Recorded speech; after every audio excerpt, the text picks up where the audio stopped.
What is up, RotoGrinders? Good morning. 3.5 hours, non-stop NFL DFS conversation starts right now. It is week 11. It might take us 3.5 hours to find a value play we actually like on DraftKings today. Myself, Dean Shavelson at DFS_Almanac. We got TastefulTides, Tim. We have Bobby Gomes, a much richer Bobby Gomes in the last couple of days. Shout out to Bobby, who had some good times there in the showdown streets. I believe it was Saquon. Captain Saquon. Of course, Barkley finally hits. They've been chasing Barkley all season long. Of course, he finally hits on the old showdown slate, and didn't help me out, Bobby, but it helped out you, and that's all that matters. We're just going to pull our money together at the end, the people's show. And so when you win, I feel like I win too. Congratulations. How are things this morning? They're good. And actually, today is the anniversary of my Millie Maker win 10 years ago. Whoa, Narrative Street. Yeah, so I get a ship today. Are you hammering now? Are you buying into this? Are we going to hit a bunch of lineups in the? No, definitely not. You got to enter to win. Same stuff. So it's not for you. Yeah. Well, so much for that. But 10 years, huh? Wow, it's wild. 10 years, yeah. 10 years I got very, very lucky. And then last Thursday I got lucky as well. That's how this is. You have to get lucky, right? In the end. I thought it was just you just got to be sharp and smart. Well, you have to put yourself in a position to win, right, Dean? That's what it is. Yeah, that's why I have the Mr. Predicto. That's why I have the magic. Any edge I can get. I got to give a magic 8-ball here. Any edge we can take. I'm happy to use whatever performance enhancer is available. But yeah, that's wow. I didn't realize it's been 10 years, Bobby. That's incredible. Well, Let's see, maybe. It's not going to be a milli, but maybe 6 figures. You got a chance at 6 figures today? No, I'm playing the 555, but I'm just not going crazy. I'm not like giving back all my winnings from Thursday. You got a family? You got kids? I got a family and kids. Yeah. It's different from 10 years ago. Tim? Oh, I'm sorry. Go ahead, Bobby. No, that's what I was basically saying. It's just not 24 years old anymore, Understood. Tim, how are things? You have any anniversaries today you want to shout out? I do not have any anniversaries today. Congrats, Bobby, on the great showdown score. That was pretty awesome. Ertz got there for you, I think, in the final drive, and that's pretty awesome. So great hit. Looking forward to this slate today. It's definitely interesting. I think it's pretty straightforward in cash games. Unfortunately, I think there's a pretty normal kind of build. But it's a really great tournament slate. Today is also the first day that I win my first Millie Maker. Ah, there you go. Did you hammer that, TJ, or you just kind of dabble? Did you I'm 20. I do 20 entry max contests, and so I usually throw them in the Millie Maker too, just because Bobby and I were talking off screen about how a lot of the 20 entry max contests actually have larger field than the Millie Maker does. And so it would feel terrible to win that and win like 50K knowing you could have won the Millie Maker. So I throw them in there too. Probably not the best bankroll management type of style, but it's fun. So I let it rip in NFL season. It's the sport to do it in if you're going to do it. A great shirt today. It's also the 1 week anniversary of me complaining about how terrible the cap is. The 1 week anniversary of that. And I feel like we're making that a weekly thing, but Tim kind of alluded to it. The cap today, look, man, they make it really, really tight on DK. That they're sort of reliant on a piece following later on in the week. And if that piece doesn't fall, well, the cap is just really, really tight. And guess what? That piece has not fallen. Kittle's not expected to play. Nothing official just yet, but Kittle not expected to play. Everybody else that was questionable basically is going to give it a go. Like Metcalf is good. Pittman is good. Tyreek, he's expected to play. Aaron Jones expected to play. Najee Harris expected to play. Tim, you kind of alluded to it as far as today's slate. And this is the week where everybody learns how to say Kayshon Boutte. I think that's the week everybody learns how to say it or says it in a fun way, and then they put their own little spin on it. But, on my Pick Six show with Rebar and Daigle on Wednesday, I'm like, yeah, it's just a Wednesday. It's just the first look, but you're not going to believe it, but Boutte is hitting everything. This is going to change, of course. This is just how this stuff goes, and let's not lose our minds over Boutte. Well, it's Sunday morning, Tim, and we're still looking at the Boutte. and he's still hitting the optimals. You kind of alluded to it, and that's not a comfortable play, but he's 3-ish. This is DK specific to be clear, but you want to touch on the cash games today? Like it is pretty straightforward. I saw one of the cash lineups before the show, and I'm staring at it. I'm like, yeah, I'm pretty sure that's going to be super, super popular. And if it's not that one, it's probably going to be this one. And that's just how it goes. It's the old classic show me, right? Turn the cards over, and there's going to be some trains. I think there's going to be a lot of trains in cash. Yes, today. that's what I'm worried about. I'm actually going to be playing more in single entry today than in cash games, which I don't normally do. I usually play a little bit more in cash games than single entries, just because I'm very concerned that there's going to be a couple different trains going, and I don't want to invest a lot of dollars in that this week. So, and I don't really, I mean, obviously you're playing Boutte in cash games, but I don't know. I just don't really want to play that train. So I'm going to be playing a lot lighter in cash games. Do you think I've noticed this in the past, and I'll be honest, I don't know this for certain currently. Tim, do you think, and we're on those single entry streets, do you think people are just going to throw their cash game lineup in? And it seems like a terrible week to do it. It just seems like a terrible idea. I think it's a terrible idea to do that this week. There's some weeks where I think it's completely fine, and there's a little bit of nice ceiling with that kind of like optimal build, maybe some nice correlation. This week, other than if you're playing Winston and Tillman together, like that's correlation. But if you're playing Winston Tillman singles, like that's I don't see that you gaining much on the field with that. So I don't think that's a really good tournament way to win a tournament. I think if anything, you got to play Jameis doubles. So we'll talk about that. But I'm not playing my cash game team in. Sometimes I'll just play one team straight up, cash and single entry in everything, 100%. Sure. This week's gonna be different. Do you want to touch on a couple players as far as cash? You're spending up on running backs. You're spending down at receivers. You're probably punting with Davis Allen as your tight end. Just because he's 2.5K on DK, and it looks like he's taking over that number one job there for the Rams, and we're desperate. We're desperate for salary savers. And it's not the tight end, not the hugest opportunity cost typically week in, week out. Of course, Kelsey's been amazing of late. He's in a big game, but it's just really hard to get there. Tournament, sure, but if you can find a way, if you can find the salary, but it's I don't want to say impossible, but that's not the appropriate way to build in cash today to start with something like Kelsey. But yeah, you want to touch on the cash build before we talk more tournament stuff? Sure. So I think that there's 3 potential quarterbacks that you can play in cash games. One would be Brock Purdy. He's shown a really, really stable floor. He also has a ceiling. He's 6'6" on DK, so I think Purdy's in the conversation. I think that I can't believe I'm even going to say this, but I think Russell Wilson is in the conversation at 5,900. And then Bo Nix at 6,200, and then Jameis Winston at 5,500. Those are the 4 guys that I think you can consider for cash games. You're 100%, in my opinion, you're 100% playing Davis Allen in cash. You're playing Kayshon Boutte in cash as well. And then you're spending up at running back. And that's just how you should really do in cash games. You're playing the obvious expensive running backs. You're punting at wide receiver. You're punting at tight end.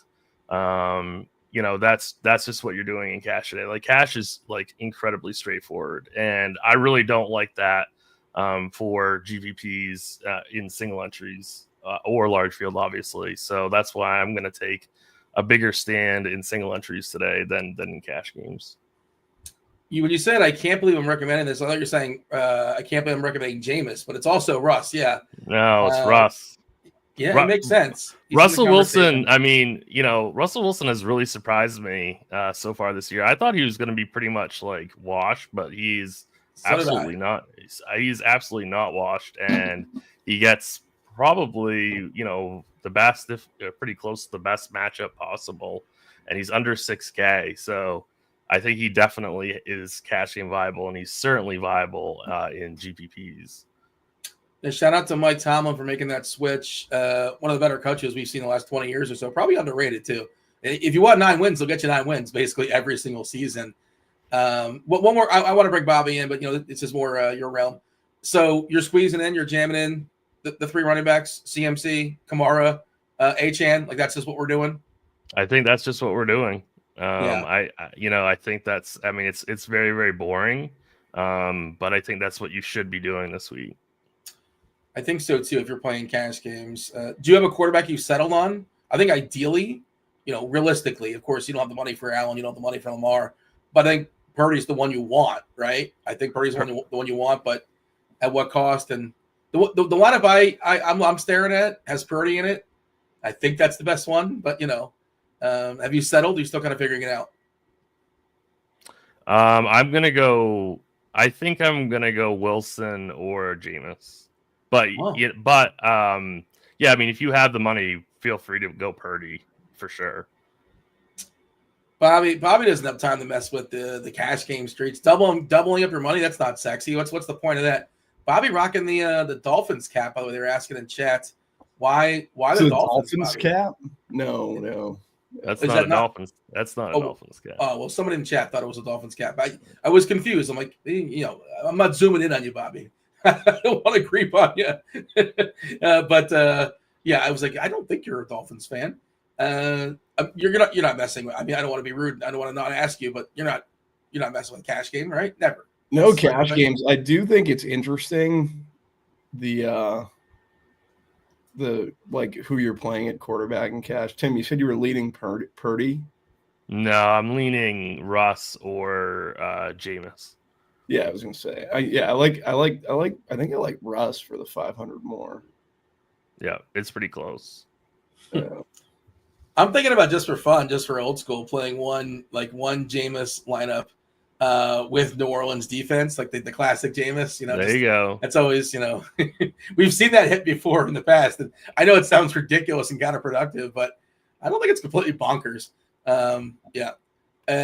Bobby, overall thoughts as far as this slate? As we say hello to the chat, what's up, chat? Do hit that like button, subscribe, turn on notifications, join the conversation too. Help us lead the conversation. Of course, we're going to start overall, go to quarterbacks, running backs, receivers, tight end. We'll kind of bounce around as we go through, but whatever's on your mind, if it's relevant to the conversation, I'll make sure to bring it in. Bobby, give me your overall thoughts. The tight cap. Do you like it? Is it annoying?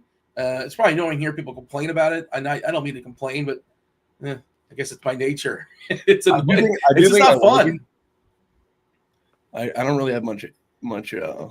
Everyone's playing the same stuff, so yeah, it is. For me, in situations like this, I kind of like to flip the build, and we kind of hit on Russ, and I'm gravitating on the slate toward that Baltimore Pittsburgh game. So I think a way to kind of flip it is to pay up for Lamar or use Henry as that third running back. Well, if you're fading one of the main 3, just because the team total in that game is so high, it's pace up. So that's kind of where I'm trying to get a lot of I'm trying to get exposure to that game in a lot of my tournament teams. And then you have Calvin Austin at 3,600, who I think is 100 more than Kayshon Boutte. So that could work for Russ doubles. I think this is a good slate. Excited to play it. One of the things that was interesting to me was Davis Allen chalk, because I like Davis Allen for whatever reason. Like I drafted like 10% of him in best ball. There you go. And everything's telling me not to play him, and I really want to play him. I don't want to go against the Sims and stuff. So I think I'm next. It's just this stupid end point that I have to kind of, am I going to play this guy or not? But yeah, tight cap. I feel like I'm gravitating more to the Baltimore Pittsburgh game. That's where a lot of my exposure is going to come from. And yeah, then you have decision points on like Tyreek Hill, hasn't had the greatest year, but he's versus the Vegas Raiders, and they've been terrible. There's just also, we'll get into it as we kind of break down the slate. Yeah, and that's kind of, again, I don't want to keep harping on the same point, and I know his history, but if you look at the game log, and I know it's kind of like a lazy way of doing things, but there's no way he should be 7K and change it. It's ridiculous How is he 7-4? He's like in single digits every single week, basically. He's not done anything since week 1. I don't know. And maybe he's hurt. Maybe he's actually hurt. They're talking about his wrist being an issue. He's expected to play through it. The spot is spectacular, but he's been not usable literally since week 1. Like if you just, it's he funny. Seemed like a decoy last the last Island game. I think might have been Monday night. He seemed like he was an active decoy for the good first quarter of that game. Yeah, and it's not even. Oh well, you can play Waddle. Guess what? Waddle has stung too since week 1. Like again, doesn't mean he's not going to do it today. But if you've been martingaling these Dolphin receivers, Waddle's been horrendous. Hill's been worthless. And they're not like that cheap. Achane is, and very clearly that's why ownership's going there as well. But do you have a thought on that, Tim? As far as the Dolphin receivers, like you're going to go broke, or if you haven't gone broke already, if you martingaled the Dolphin receiver since week 1. Of course, there was a period where Tua wasn't there, and you kind of assume, but Tua's back, and now what? I feel like I kind of got to see it.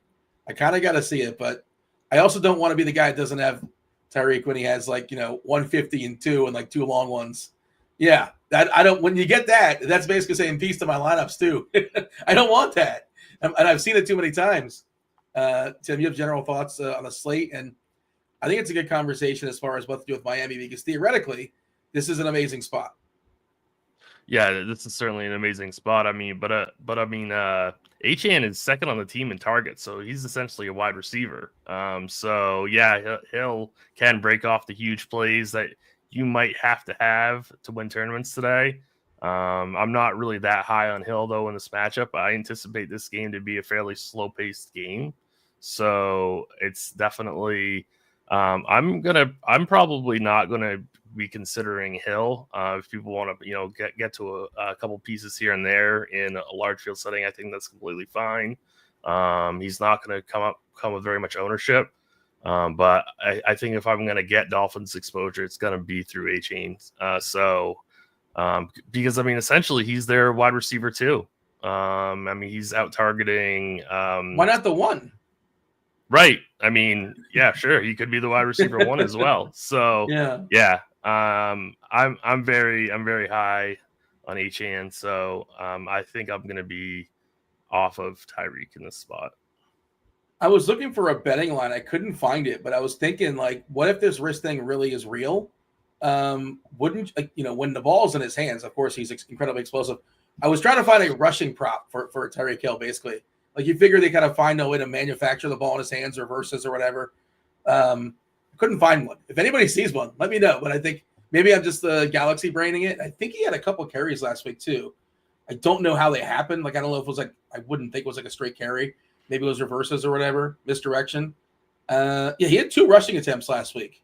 So just throwing it out there. If you can find a betting line for it, I could not find one. So I've seen a lot of stuff online where they're saying he's lost a step. I know he's obviously come out and said he's injured, but everyone realizes Tua's been out for a good 6 games, right? So when you take that into consideration, that's why his price is down. At the end of the day, not Tua's down. That's why his play is down. Tua's been there the last 3 weeks. So he was rusty the first week he came back, and then rusty the first week. Yeah, it's just they're starting. Everyone has a head start on the season for them, I would say, right? I know, yeah, he's been there for 3 weeks. I don't know, maybe that's a bad take, but I just don't know. I don't. I'm worried. You know how on the experts, everybody say who's the player that you're most worried about not having enough of, or having less in the field. He's one of those guys, and I'm probably going to have a share just in case, right? And I don't make a ton of lineups, but I don't know. I don't know. Maybe we're just trying to maybe it's a nostalgia thing. Some of you just don't know when these guys are done, and I'm not saying he is. I have no clue. And the other thing is there's it's been thrown out there that there might be some sort of lawsuit as far as getting injured with what happened down in Miami before the game, a month or 2 ago, whatever it was. And maybe that's in part why he's not playing very well. Who knows what's going on? But it's not been good, and he's not been playing the way he's played historically. And the price still isn't very cheap when you consider what he's done for the last, since week 1. Tim, do you have anything as far as the Sims? Speaking of the Sims, well, what are they saying to you? What are they speaking to you? Is there anything of note, big picture, before we kind of go position by position, Sims wise? I was just looking at wide receiver because we were talking about Tyreek and he's simming horribly. Just because I think there's overall just kind of pace concerns about that game. But overall, I haven't really dug into it too much. I just ran my very first Sims of the day. Started out at wide receiver. But we can talk about quarterback if you want. Dean, is that what you want to do? Yeah, go for it. Yeah, so Bo Nix is showing up with the highest opto rate in what I'm getting. I turned my results range to about 50%, ran large field, 150 teams. Bo Nix, that makes a ton of sense. Russell Wilson coming in second, Brock Purdy, and then Jameis. So all four of the quarterbacks that I mentioned they have the highest opto rate. Bo Nix is coming in a little bit over-owned, so is Purdy, but I wouldn't really worry too much about that. He's not like they're gonna be like super, super chalky. So no real surprises when it comes to the quarterbacks and what I'm seeing. I thought that maybe Geno would be a little bit better, but he's looking like he's gonna be a little bit over-owned. But I do have some interest in Geno. And then I wanted to hear Bobby's take because I feel like that Bobby might have interest in this guy talking about flipping the build. What are your thoughts about Lamar today, Bobby? Love Lamar. I figured you would. I saw that you had him tagged in lineup HQ, and also he's somebody that I was thinking about just to have a completely different build is paying up for Lamar because I think that game is going to be. This is not the same. Steelers Ravens teams that we're used to, right? Like it's a completely different dynamic that these two teams have. So I think Lamar is like a really, really awesome large field GPP play. Does not have a very good opto score, but I mean, man, he could really easily put up like 35 fantasy points in this matchup. And I don't think you really necessarily have to pair him with anybody either. So I really do like Lamar in large field. The follow-up question, of course, Bobby, is how do you pay for him? Everybody loves Lamar. Everybody loves Josh Allen, too, for that matter, right? Meaningful game. Allen historically has been very good against Kansas City as well. If you look at that game log, and you can make the argument, you can tell a story of like Allen's going to like turn it on a little bit more, be more willing to run the ball in a game versus KC that could potentially, have relevance when it comes like the number one seed in 6 or 7 weeks. But yeah, Lamar MVP, reigning MVP, future MVP, just been incredible. 3-4%. That's what we're seeing on both those guys, Bobby, because wait for it. We live in the world of a salary cap. How do you make Lamar work is kind of the follow-up. And are you playing him a la carte? Are you pairing him with somebody? What's the strategy here as far as playing Lamar? Currently playing him with Zay Flowers a good bit. I also think Mark Andrews and Isaiah Likely are both in play.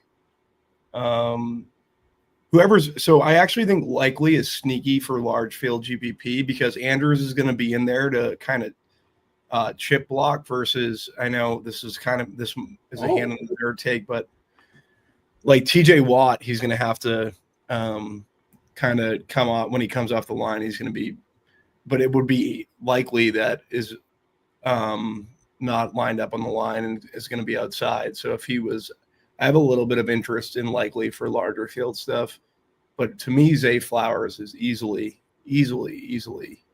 the best pair with Lamar. And I'm not even restricting like Henry with Lamar, their team totals. The second salary is though. Yeah, salary. It's hard to play those two guys. Salary's going to do it for me. Yeah, salary's going to do it for me. But I'm not making a rule against it because second highest team total, like if it gets there, it gets there. I don't know. It's just I'm not going to be restrictive of it. I won't get a ton of it, but my number one option is to get Zay with Lamar this week and try to get a run back, whether it be Calvin Austin or George Pickens on the other end. Calvin Austin's 100 more, like I said at the top of the show, than Boutte or whatever his name is. So I just think he's interesting. I actually think he's probably better than Kayshon Boutte. What about Mike Williams? Same deal?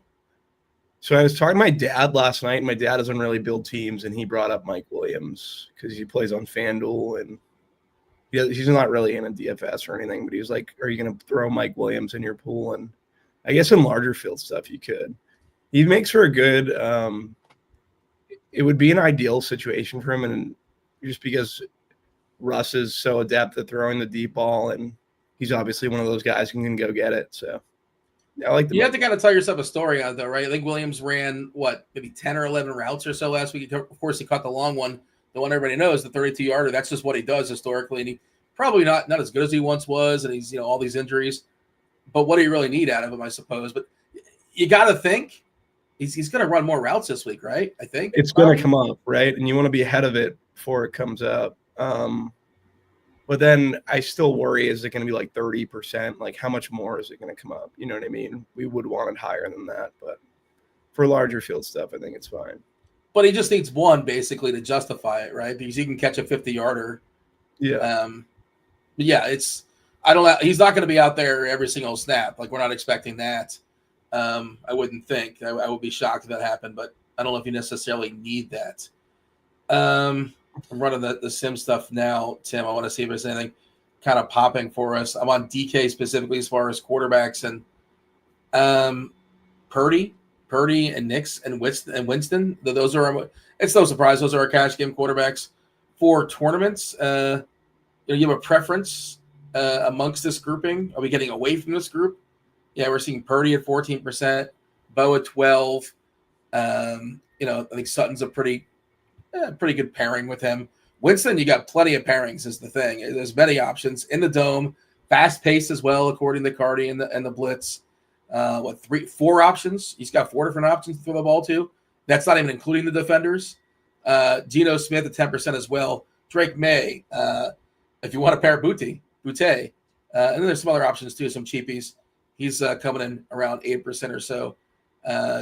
Tim, tournament-wise, you only make several tournament lineups, but have you figured out where you're landing, who you're bouncing back and forth as far as where we're starting our theoretical stack at quarterback?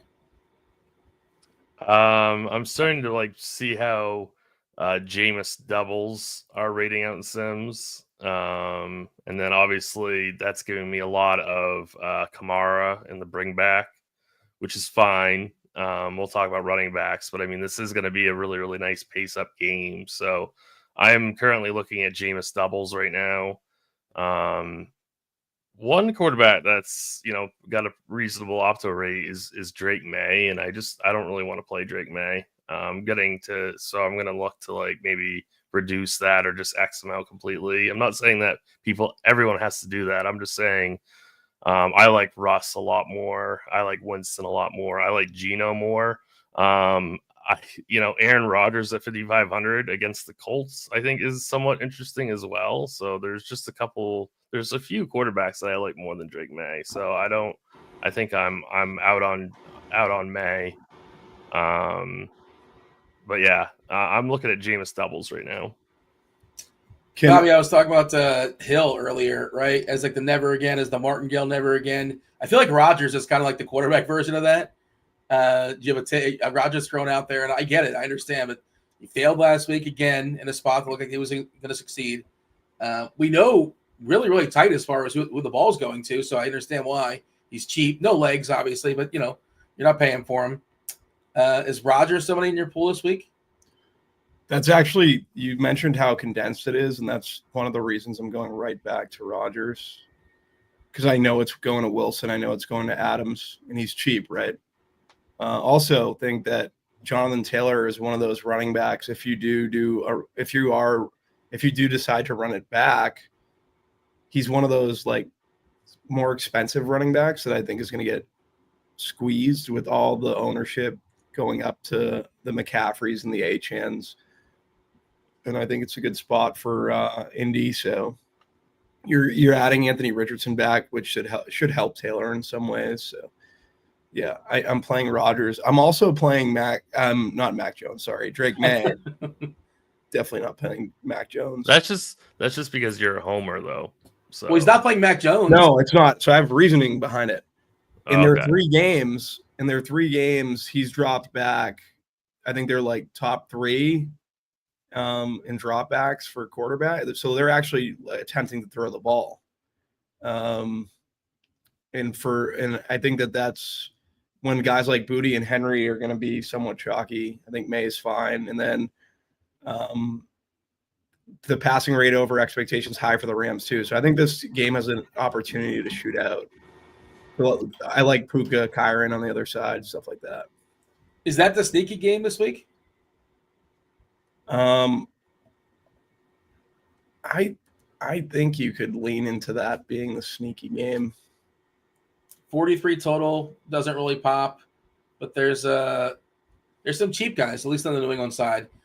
Rams you got to pay for them. Williams, Puka, Kupp, but right? That's where the ball's going, or it's going to Davis Allen.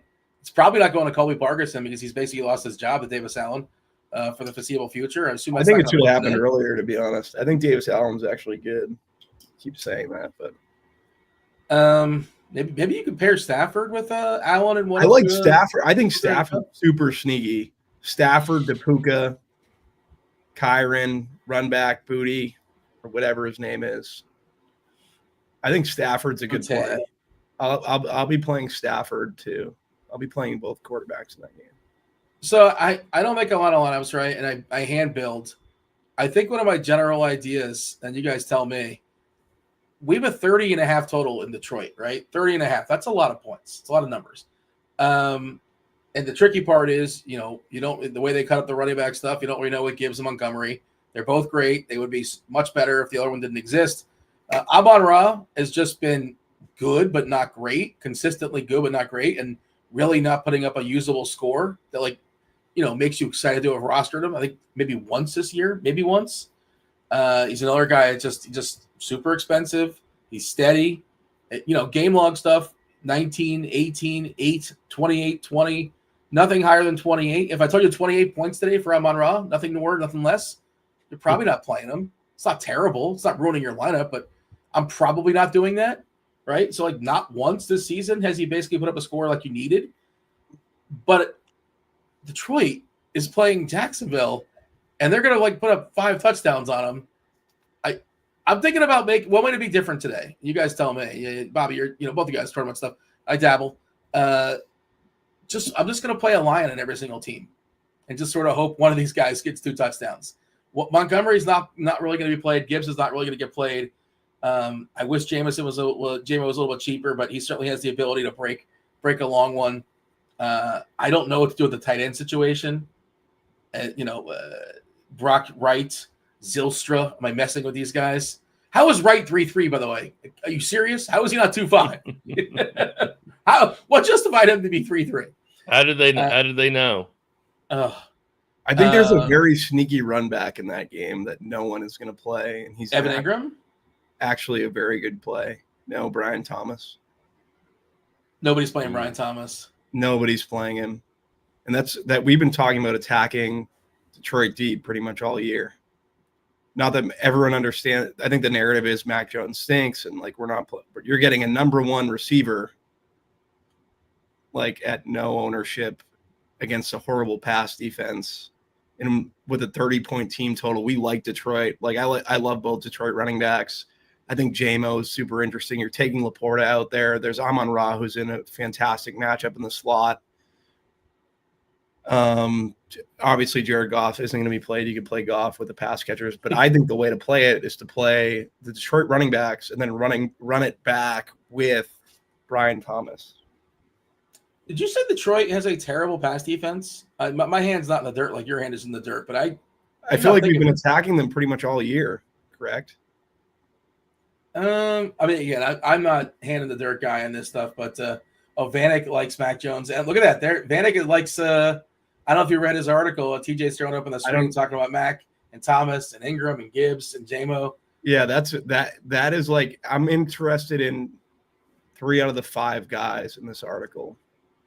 Thomas, Gibbs, and Williams, I think. I just have so little faith in Mac Jones. He's so bad. He's so bad. That's the only I feel like I just want to check something. I know Detroit hasn't been good versus the pass, but is part of that. Now, I'm not doubting you, Bobby, but sometimes those numbers get weird because people pass against Detroit because they're always down versus Detroit.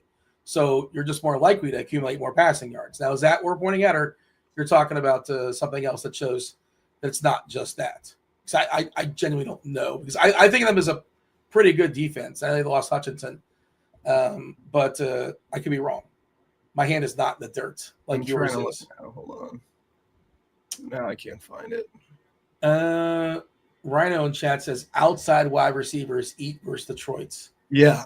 I cannot confirm or deny that. It's a good matchup for Brian Thomas. It's still dependent on Matt Jones delivering the football to him, though. Who's throwing the ball? It is dependent on that, but all he has to do is do it once. Like the same people made the same. Kirkwood had a great take on the shit. He liked Calvin Ridley last week. Yeah, I'm giving Kirkwood a compliment. He liked Calvin Ridley last week, and he said, I'm getting a number one receiver at low ownership. I'm going to take the opportunity on that in tournaments. I don't care that Will Levis is the quarterback because I know he's getting a good bit of targets. I just think that Brian Thomas, from a talent perspective, is definitely better than Calvin Ridley. It looks like it's an interesting spot to attack from scheduled adjusted to left wide receivers. It's +3 fantasy points. So yeah, it's a good spot for Brian Thomas. And no one's he will be fully not owned, basically. Yeah. Because a lot of people are like me and like Tim, we're just like, well, I know that they're telling me to play, or even if it's telling you to play, I'm not sure if it is Mac Jones, but like I can't do that. I've watched this dude play before. But you can play Brian Thomas as a run back with the running backs. The running backs are going to pop in pretty much everything. Montgomery, Gibbs. And then if you want to play J-Moro and Monroe and just have Brian Thomas like there. I do like Gibbs and Montgomery quite a bit. I love Gibbs and Montgomery. Yes. It's just like, who is it going to be, right? Right. Exactly. I just think running back is so strong in the slate. There's so many good running back options, so many different angles that you can play. But yeah, I do like Detroit running back. It's tough to play like a dual backfield on a slate like this. Exactly. Yeah. Yeah, we'll get there when we get there. But yeah, like, obviously it's McCaffrey, it's Kamara, it's Achane, Hall. But I'm thinking about playing one of Gibbs or Montgomery in every lineup, and just one of them's going to get there, I think. Possibly both. Remember what was it last year? I think it was last year. Remember the Dolphins had a good offense, and each running back had 4 touchdowns? It was 4 or 3 touchdowns. It was Achane and Mostert. Didn't they each have 3 or 4 touchdowns? That bonkers game against Denver, they put up like 60 on them. You guys recall this? Yes. It happened. It's documented. Yes. Yes, I do remember that. Should I force Brian Thomas in a run back with Gibbs and Montgomery because I sold myself? But no, I don't want to. Well, if you sold yourself, then yeah, I feel like you just advertised it pretty hard for you not to do it. So yeah, I'm forcing it. I feel like you have to do it now. If you take something down, this is the clip. This is the social clip that goes down. It's like, listen, I told the people. I went on that ledge and I said, here, play somebody attached to Mac Jones. But yeah, I'm not here to tell you. Yeah, I'm forcing Thomas with them. What is Thomas as far as ownership? Like 1%? No ownership. No ownership. Yeah, I thought you were going to say Ingram. Which where is this game? Is this game in Jacksonville or is it? No, it's in the Dome. They're 14-point dogs. We're playing some Brian Thomas. I can assure you that. Confidently playing him. Yeah, we're confident now. Do you officially have a quarterback pool, Bobby? Sometimes you do. Sometimes it's still kind of in flux. Are we kind of bouncing back and forth? Well, what's the pool this week? Yeah, I can pull it up. I am playing Winston, Rodgers, Russell Wilson, Tua, Mahomes. Who else here? I think I'm playing Drake May, Lamar, and Stafford. Yeah, that's my. So, did I hear Josh Allen? Did I not hear Josh Allen? I don't think I heard Allen or Mahomes, right? No, Mahomes is in. I don't currently have Allen. I could end up on Allen, but I'm going to be playing some Minshew too. Oof. Wow. Yeah, that's not great. Yeah. It's a salary thing, I guess, more than anything. Myers is right there. Is that the first stacking partner, or is it Bowers? I think it's Jacoby. Yeah. It's Jacoby. Bowers is in play, though, I think. I'll be under on Bowers currently. Well, I'm under on Bowers currently. It's definitely Jacoby for me. I don't think it matters, but just noting that Mayer is back this week for Vegas, I don't think that's a big deal, but maybe there's a slight hit on Bowers. We haven't seen Mayer in a while. TJ in chat, so he'll be on later, giving some analysis. He's producing right now, says he loves Jacoby. Yeah, he's one of the more popular players in the mid-tier. I'm with TJ on that. I think Jacoby's my favorite value receiver. Interesting. I'm jamming in so many mid-tier receivers in that range, and I think a lot of the field is too, but Myers, Sutton, Jennings, Tillman, and Pearsall are my 5 highest owned receivers. I think Jennings is my favorite amongst that group, especially assuming Kittle's out. Me too. Jennings is my highest. Pearsall call. What was that? Bobby said Pearsall? I liked the Pearsall call by TJ. Yeah. Assuming Kittle is out, I think, and with the lack of value we have, I think I'm going to go one of Jennings or Pearsall in every lineup. Especially if you believe that, Jennings is basically, 90% Ayuk, whatever you want to say. You kind of do the math, and Ayuk, we paid $7K, sometimes $8K for him. He's essentially playing that role. Purdy, you might be playing him anyway. Now, this is probably something it's just not sneaky in any way. Jennings is going to get a fair bit of ownership, but I think I'm leaning in. On that.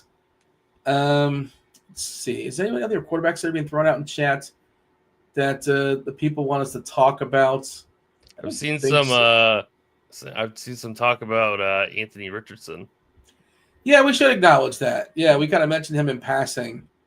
And he's just so cheap, and he's got amazing rushing upside. And this Jets defense is not good really at all. So I think you could play a little bit of Anthony Richardson in large field. I'm not going to pair him with any of these. I'm not going to pair him with Downs, who's 6,400. He's priced for having Flacco as the quarterback. So I think I would just play Richardson naked, run it back with maybe Breece Hall or Garrett Wilson. Yeah, they said it's his job going forward. I saw the chat was talking about the Jacksonville. I don't know if you guys saw the report that apparently if Jacksonville loses, defying of all odds, if Jacksonville loses, Doug Peterson might lose his job today. Was a real? It's okay. Well, I guess. Well, he better have his bags packed then. He's got his ticket to Cancun already. But I see they do play the games. That's why they play them. Any given Sunday, yada yada. But I feel pretty confident that Detroit is going to handle Jacksonville today. 14, I think, is the last we saw, which is a big boy total as far as the line. But okay, what a weird report too. It's just, I don't know, how does that get floated out there? You can just make that up, I suppose. And what are they waiting for? Just what are they waiting for? They should have fired him 10 games ago. They should have left him in London. Yeah, they should have left him in London. He's terrible. That'd be a fun twist, probably going forward. The losing coach gets fired in all future London games. Just a fun little twist to add on. I'll watch that. Sure, why not? I'll wake up earlier for that. Any other quarterbacks that we should acknowledge here, Tim? We've kind of mentioned a bunch in passing. The Richardson thing, it's his job now. They kind of bounce back and forth. I think the Colts are just kind of they realize, Flacco, he had his moments here and there, but he's not the future. And if Richardson's not the future, and he very well might not be, but find out now. That's the key. Yep. You find out as soon as possible, so you find the next potential guy, and then you draft. And you want to get that rookie contract for 4 or 5 years, whatever it is. But that's the move. That's how you get ahead. But to just sit there and middle it, what's the point? So I think Indy made the right call, and if he's terrible, so be it. We'll move on. Bobby, did you have a thought as far as you kind of mentioned him in passing, Richardson? He's in your pool, right? He's in my pool. I'm paired with Alec Pierce. Why Pierce over Downs and Pittman? Any particular reason? Because he can only throw it deep, and Pierce is one of the best receivers in the league on the deep ball. No Downs, no Pittman for me. I don't think Downs and Pittman. I don't think are going to get there with volume with Richardson. No Probably not. Yeah, it's only going to be through a home run ball to Pierce. I actually like that call, pairing him with Pierce. Does Richardson hurt Taylor as far as I feel like he's less likely to throw the ball to him? I think he helps making that up? Taylor. I think he helps Taylor. That might be a bad take, though. His rushing, I think it helps his rushing. Yeah, I did see splits on that. I could be making this up, but I'm fairly certain I saw somebody tweeted out or splits are significantly better, and that probably makes sense because the threat of Richardson running maybe loosens up the defense, having to think about more things. But I think his pass catching ability might go down a little bit. So it's I guess kind of a push pull. Just to sort of thinking about Taylor in general. We shall talk about some running backs though. We sort of alluded to it earlier as far as the cash game build. You know, you're trying to get CMC, Kamara, Achane, and then just figuring the rest out. Those are the three most popular running backs right now. Are we putting any specific rules in, Bobby? Like, you know, don't play all three, CMC, Kamara, Achane. Is that something you got to force? You know, at least one of those three, or no? Am I just making up rules that you don't care for? I don't set rules like that, but I get it. Yeah. For what it's worth, I think it's actually kind of sharp to play all three of them because it's really hard to do. Well, but that's what the cash game build is, right? So are people are throwing their. I don't agree with TJ on that one. I think in really... tournaments, not many people are going to put all three together because it is not an easy thing to do in like your lineup. What if I'm just throwing my cash game lineup in a tournament though? Like that's I think that's sort of what Tim's saying too. Like, and they already have those three guys. Well, as long as you're different from the cash build and actually stacking something, you're fine. Yeah. I think that trio is going to be less owned together than we think. Well, I mean, it's to get all three. 2 of 3 will be very popular. 2 of 3 will be the most popular. I think 3 of 3 will be a lot less than 2 of 3. Do you put any rules in then? Are you forcing this, TJ? You went away for a second. Are you forcing all three, or just if it happens organically, you kind of like it? I'll tell you, I didn't build any rules specific to it, but I have 95% HN, 55% McCaffrey, 50% Kamara. Tim, your approach here? Yeah, I mean, obviously there's the big three that are going to be the three highest owned, but I mean, there are plenty of different ways you can go about playing the running back position today. We've already talked about the Lions getting to either Gibbs or Montgomery. I think I'm kind of siding with Montgomery, but I mean, that's really a 50-50. That's pretty close.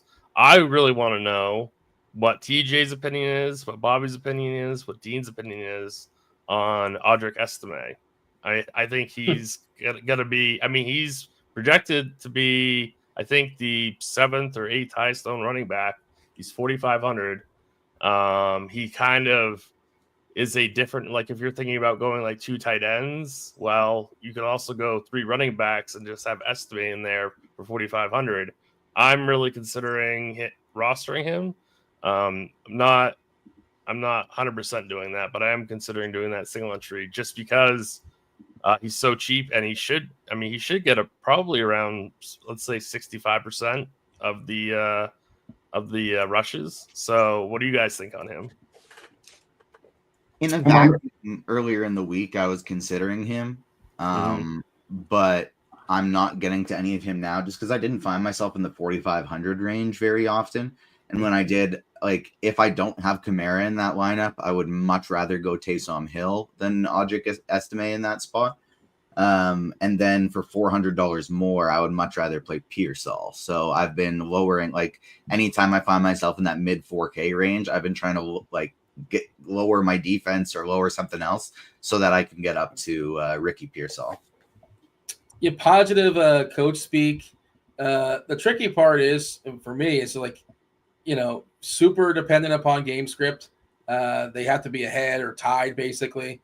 My understanding is he's a Venus de Milo. He just cannot catch the ball. They're just no hands. You're not going to throw it to him. Like it's all going to be on the ground.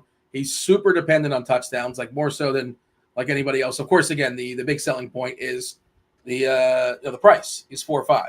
So and we're looking to save some salary. And if you kind of look at the list of running backs, he's the one guy under 5.5 or 5.6 where you can kind of tell yourself that story. But I'm like TJ. I don't think the discount is enough when you consider all the things that are not necessarily good about him.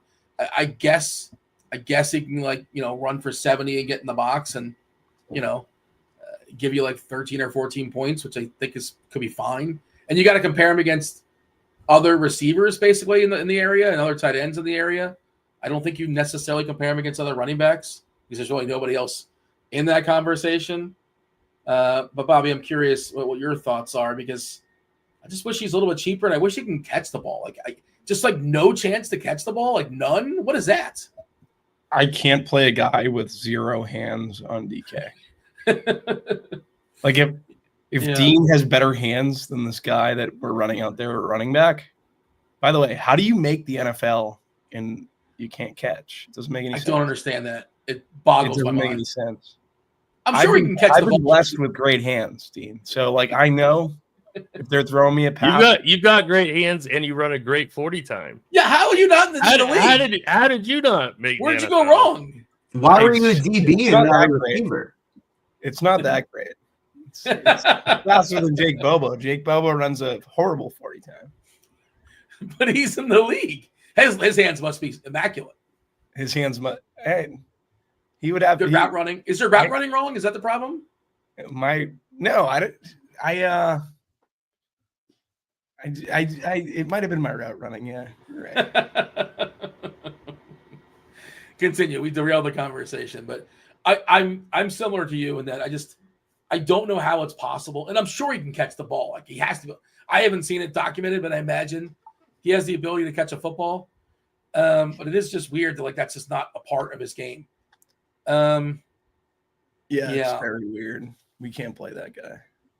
Who's the cheapest running back you're playing on that conversation? I'm just trying to scroll on. It might be like Stevenson 6.1, Chubb is 6K on D. I think it's more of a FanDuel play, Chubb. Speaking of guys that don't catch the ball, and the price is just better over on FanDuel. I think Chubb's the better play on FanDuel. Is there anybody in the 5s that's in the pool as far as running backs? I'm looking. It's really bad. I might be playing Alexander Madison. Okay. Volume? Yep. But that's it, right? I'm trying to see if there's anybody else that... Yeah, that's it. There's no one else. Tim, is there anybody in 5Ks? You wanted to hear everybody else's estimate take, but what's your take? It sounds like you're considering him. But certainly he hasn't been sold. Yeah, Are you excited about the glamoring things being said about him? Yeah, no, I'm definitely not excited. I know that he can't catch and he won't have any part of the passing game work. It's just that price. And there really is nobody outside of Madison in that 5K range. So really, you're living in the low 6s and higher.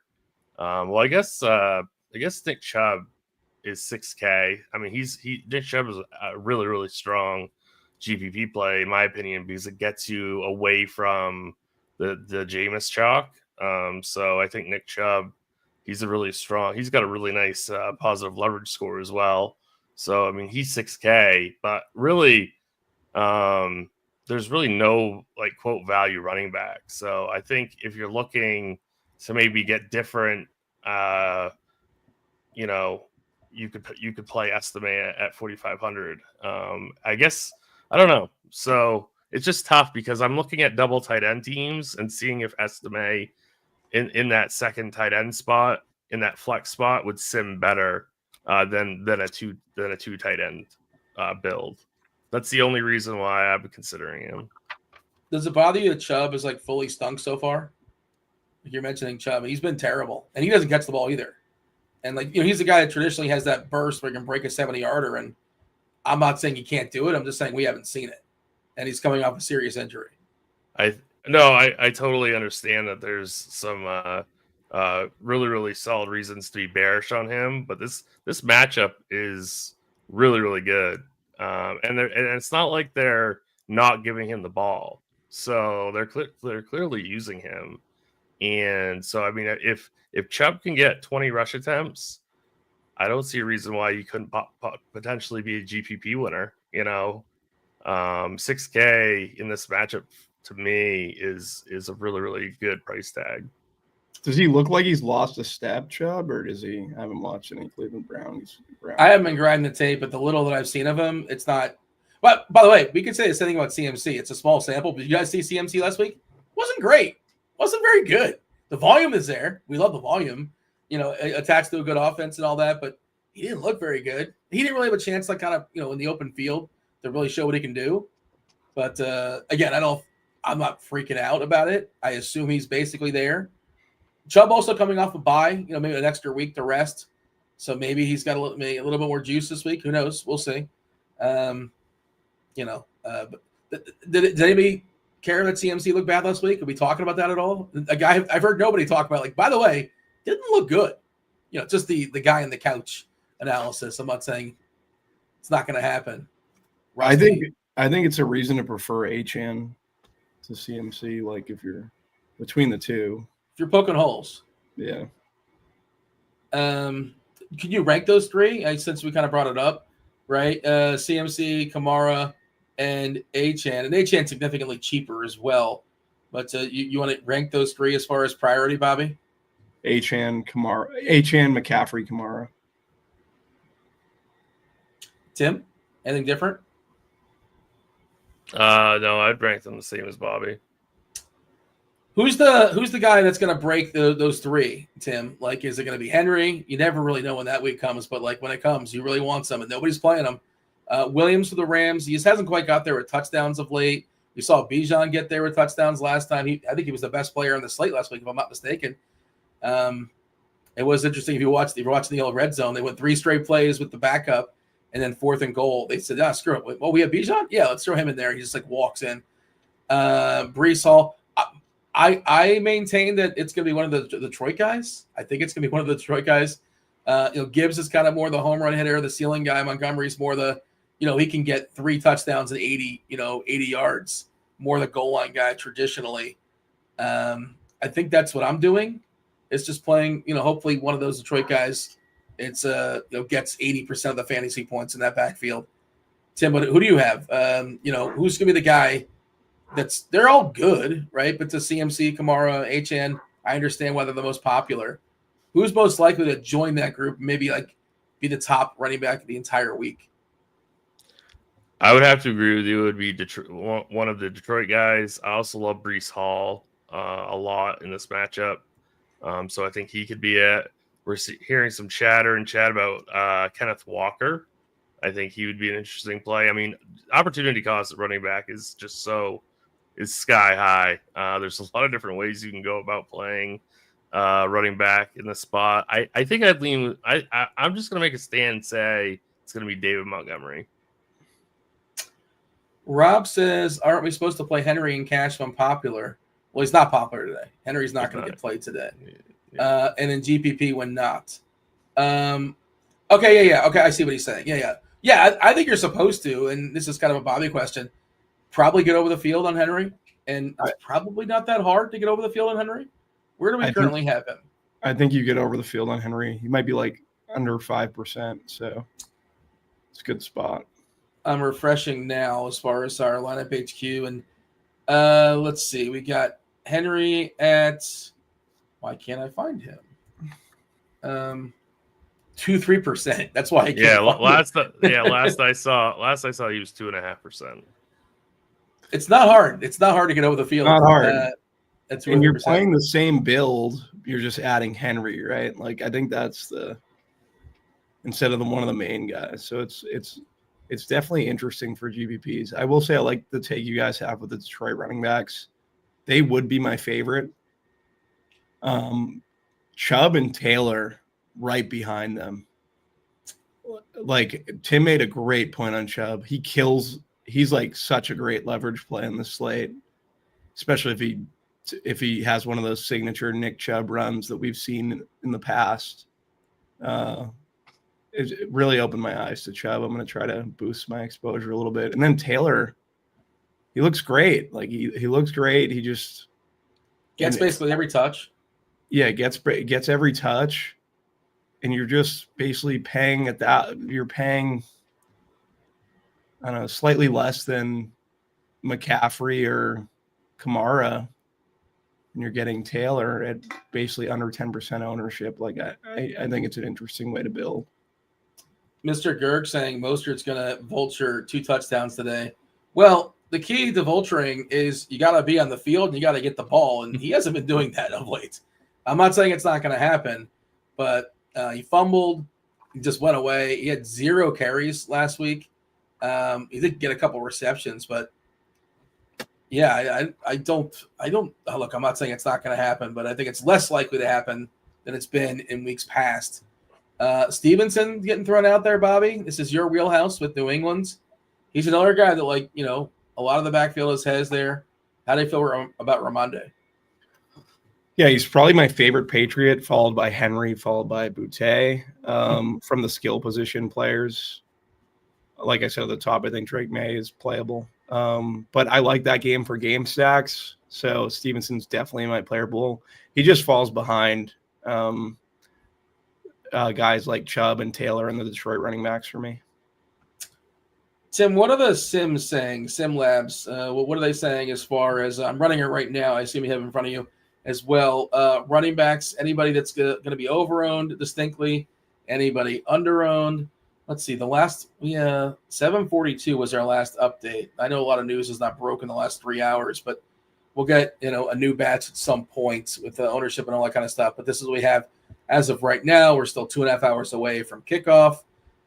Tim, what are we seeing with the Sims as far as running backs, as producer TJ's throwing it up on the screen as well? Yeah, Chubb is the one that looks really good, according to 7 o'clock in the morning. Sims, Jacobs and Pollard as well. And Estime looks terrible. So your thoughts, Tim? Yeah, I mean, that Chubb one doesn't surprise me at all, just because, I mean, that's the whole point, is that he's big time leverage off of Jameis stacks. So that one doesn't surprise me at all. Estime doesn't surprise me really, although I did not think he'd be that highly projected owned, I guess. But it does not surprise me if he's going to be that high owned, that he's such negative leverage. Other than that, I'm not too surprised at what I'm seeing. Nothing really. I mean, Ramondre Stevenson, I guess I'm pretty surprised as well. I thought he'd be a stronger play in Sims, but yeah, I mean, nothing too shocking here. I think Kareem Hunt's a better play than what we have him, just because of his receiving game role. Yeah, it's a great role. I wish he had more burst, but the role's great. Yeah, but the game environment's good. The role's great. He's attached to Patrick Mahomes. Like, he's catching passes from Patrick Mahomes, not Mac Jones. Yeah. I made a case for Brian Thomas. Like, Hunt's probably a good play. Do you feel like you're regretting that case already? It feels like no. I think that case is going to be on the Millie winner today. Woo! There it is. Brian Thomas is going to be on the Millie team, the winning Millie team. I think it's worth the conversation with Hunt. Do we know that he actually has that big of a role in the passing game? Because that was just one game. He hasn't done that in any of the others he started. Like, do we think that one outlier is going to be the consistent change going forward, or that was the outlier where he got 10 targets last game? I'm pretty sure the Bills are giving up a good bit of receptions to running backs. Yeah, number one over the course of the season, receptions to running backs. But you're mostly playing the steal. He's got to get in the box probably twice. Probably twice. Yeah. He's not going to break off a run longer than like 20 yards. I don't think. We joke about this on the Pick Six show. Every single week, Gibbs goes over his total, like in the sports book, like 15.5, whatever it is. He basically gets there every single week. And, Hunt is just kind of the inverse of that, where, good luck getting a carry longer than 15 or 16 yards. That just doesn't really happen. Pulling up, let me see if I'm going to be proven wrong here. He does have a 15-yard carry on the season, but besides that, that is his longest. But he's getting 3 and 4 and 5 yards at a time, and getting a fair bit of touches as well. Anybody we're missing as far as running backs, Tim, or shall we pivot and talk about receivers? And nobody's going to play the expensive ones because salary, and we're spending all our salary on expensive running backs. And maybe we're supposed to flip that. I don't like to flip with running backs because there's really no cheap running backs. Maybe play 4 receivers. Yeah. Your thoughts here, Tim, as far as receivers? We want to open it up unless you have anything else as far as running backs. No, we can go to wide receivers. Yeah. It's definitely hard to spend your salary on wide receivers when there's so many expensive and really, really strong running backs. So I think that's going to lead everybody, whether it be in large fields, single entry cash games, whatever, to be going in the mid range here for wide receivers. Not a lot of, there's not a lot of star wide receivers that I really want to get to. Like, obviously, there's a case to be had for Amon-Ra. There's always a case to be had for Justin Jefferson. But really, realistically, I don't really like them that much today. Like, same thing with the Rams wide receivers. I don't really like them today in their matchup also. So I think it's you have to make kind of game theory decisions about what you want to do with Boutte, with Tillman, with Myers, some of these chalky, cheap guys and mid-range players. Before we get Bobby's opinion, I do want to tell you all about Splash. We've been talking about Splash all year long.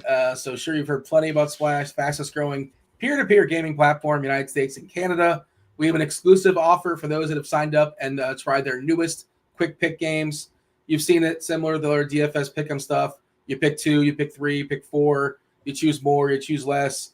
And, you get, 3x, 6x, 12x, depending on how many you click and how many you get right. From now through November 17th, today, new users who sign up by using the promo code ROTO10 receive a 20% of all quick picks entry fees in November back as playable bonuses on December 1st. The bonus maxes out at $1,000, but that is we have not seen a rake back like that in a while. If you've been in the DFS industry, you've been playing DFS for a long time. There was a lot of good deals back in the day. We don't really see this so much anymore, but yeah, potentially get up to $1,000 in rake back. Again, use that promo code ROTO10 at sign up. Check out the link in the description for more details.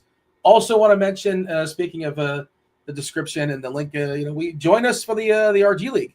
The RG League, if you finish first in the RotoGrinders Listener League, you get yourself not a week, but a month free of RotoGrinders Premium. The link for that is also in the description. Take that down. Get yourself a month of RotoGrinders Premium. Not just NFL, but all the sports you can think of, with the exception of NASCAR. Or if you don't want to win that, if you're not going to win it, I'm sure you're going to try. Just go ahead and pay for it. Go ahead and buy yourself some RG Premium for a limited time. Get yourself your first month of combo for just $79 and change. That's only $5 more than NBA Premium a la carte. So do not pass up on that value. Bobby, by the way, I did pull up Sim stuff. Zay Flowers, a lot of the guys you were talking about, Flowers looks really, really good in Sims. Even Brian Thomas is simming pretty well because he's going to just be terribly unowned. I feel like you've mentioned Pop Douglas more than once. He seems like an interesting pivot on New England. He's also in the green. Your assessment as far as receivers? Yeah, I think Flowers is my favorite currently, just from a tournament perspective. If we're talking like fringe cash tournament guys that are value, Jacoby Myers is by far the best. Actually, not by far. I think Juwan Jennings is right there with him. We're talking about a guy who's basically 5'3" Ayuk in that offense, or like a poor man's Ayuk, and he's 5'3". We're fine with that. The guys I do have question marks on, but I'm fine with playing. Like the you can never feel comfortable playing these Cleveland Browns, Elijah Moore, Cedric Tillman, Jerry Jeudy. I will be playing all three of them. Gonna hold my breath when I do it, but it seems like it's going to be a good play. George Pickens is right there with Zay Flowers, is probably my favorite tournament play on the slate. Really like Pickens.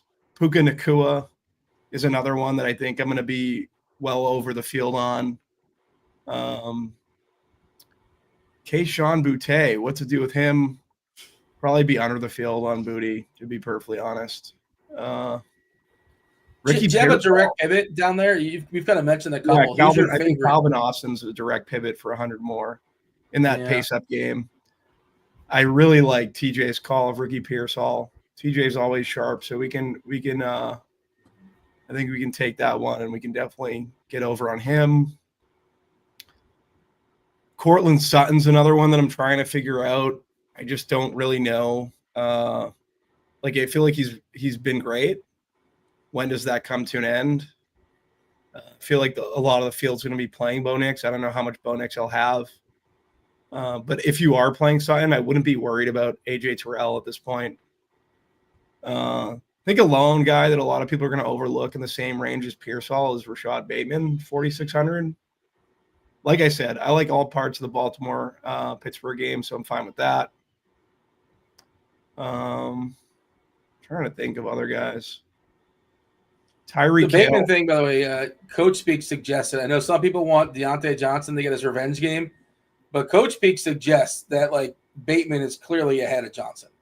If you're to buy that, just want to throw that out there because some people like the thought process of telling themselves a story that Deontay can.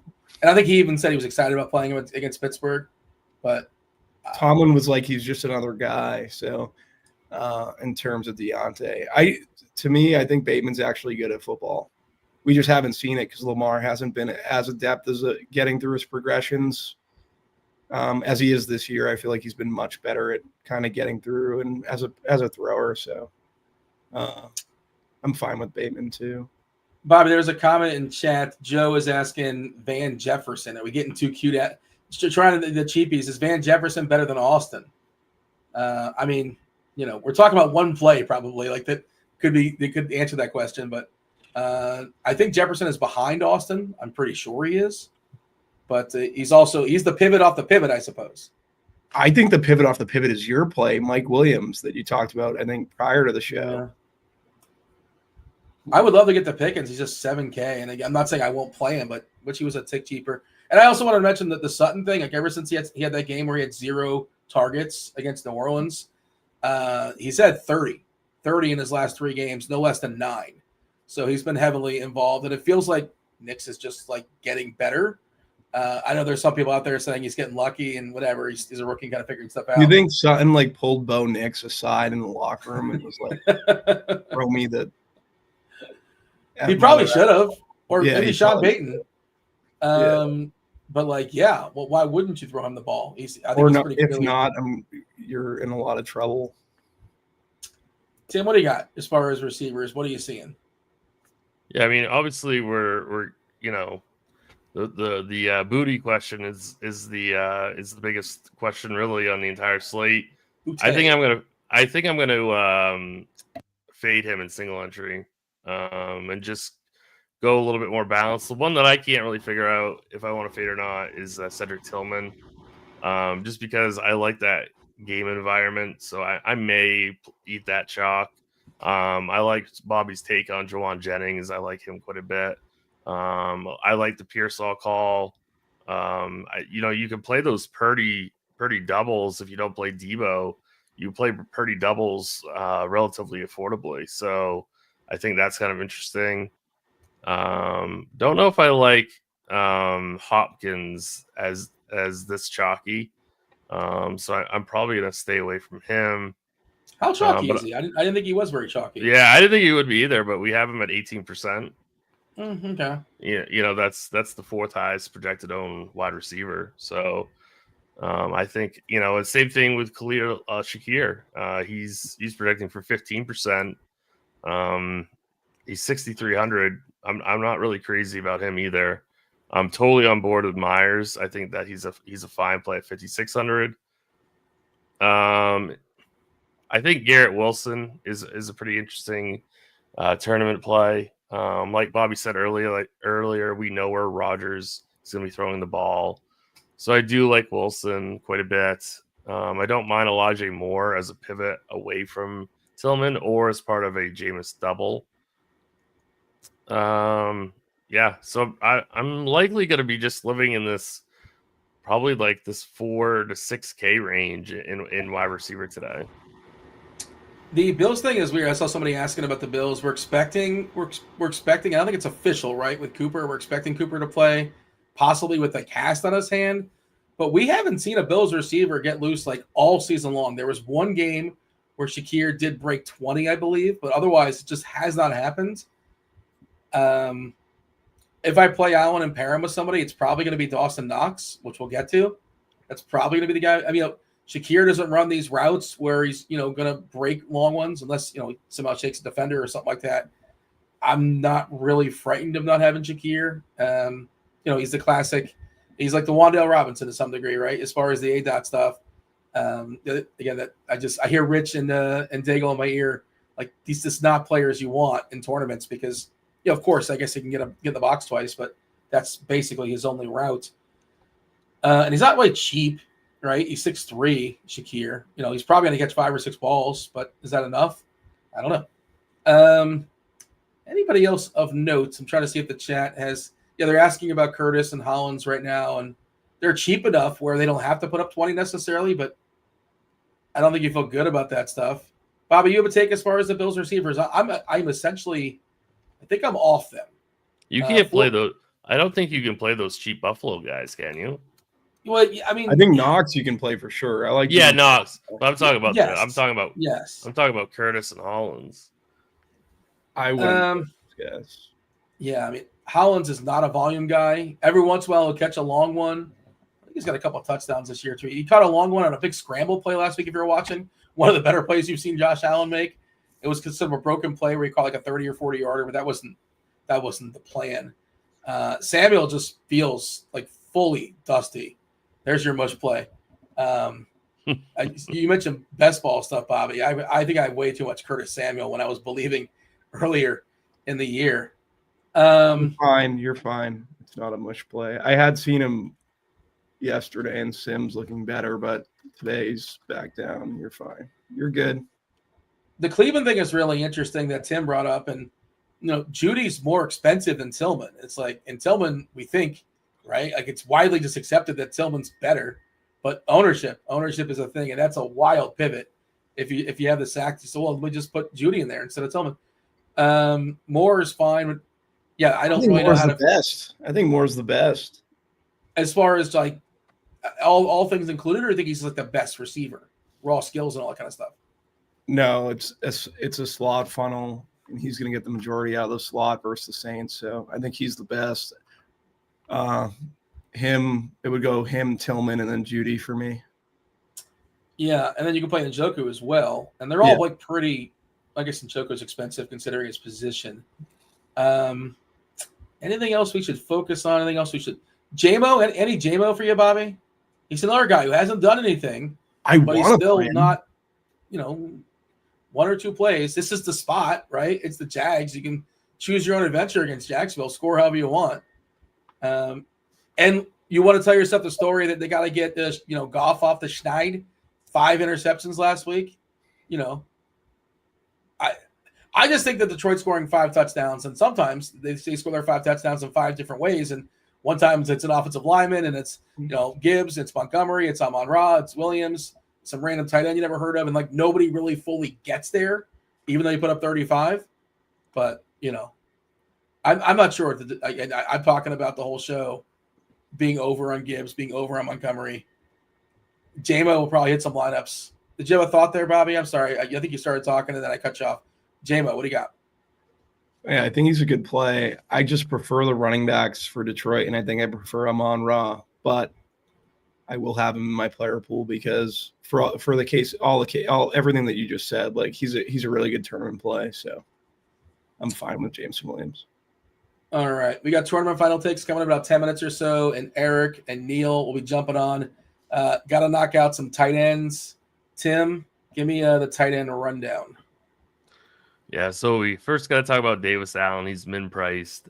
He's going to be the highest owned tight end on the entire slate. I really don't have much of an issue with him. If you do have the extra money, definitely go to Dawson Knox at 3,500. We've got no Kincaid this week. KC does struggle to defend the tight end position. So, Knox is a really great play in cash or GPPs. I love Knox. I really like David Njoku as well as part of a Jameis double. I don't think he's going to get much ownership. We currently have projected for under 5%. I think any of these pay-ups outside of Kelsey is going to be relatively contrarian because we have really, really good value options at the tight end position. So I think he's interesting. And then I think I kind of like Jonnu Smith as well, just as like a pivot away from Dawson Knox. Kelsey, 40 targets the last 3 weeks, and this is an important game. It's really hard to get there, but I'm trying to. And I was thinking about Kelsey, the double tight end, Kelsey and Knox is a route that I'm considering. I don't know. And then what about Knox? What about Knox and Allen? And then all of a sudden I have some salary. Now, okay, maybe I'm hurting some ceiling on a player or two, but that's also something I'm considering as a way to open some stuff up. Jump in here, Bobby. Your thoughts as far as tight ends? Yeah, I like some of the value tight ends. Knox, Davis Allen, who the Sims are telling me not to play, but I'm just playing him based on the eye test. I like him. I keep saying that. Eric Saubert with Kittle out. He's going to be the one at 2,500 that people do not play. I would play him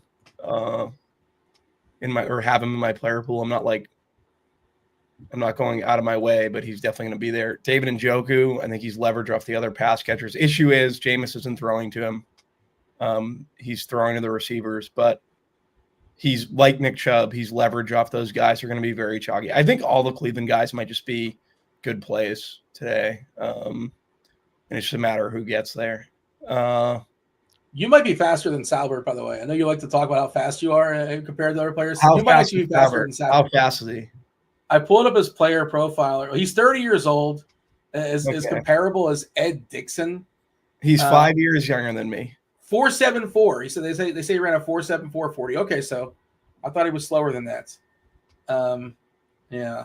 What did you say? What did you claim, Bobby? In your 40? 4.68. 4.68. Oh, that's better than a 4.74. All right. Fair enough. We got to get you two in a race. We got to set it up. Call my people. Do we think that Hunter Henry is going to be this highly owned? Where do we currently have him? Last I saw, it's like a little over 10%. I think that's about right. A possibility, yeah. Okay. Who like better, Henry or Boutte? I think Allen's going to be higher than 17%, personally, just because people are just going to be pitching pennies. That's what I think. So you got to take it away from somebody. I don't know if Bowers is 6. Right. Okay, here's who I would take it away from. AJ Barner. I don't believe he's 7%.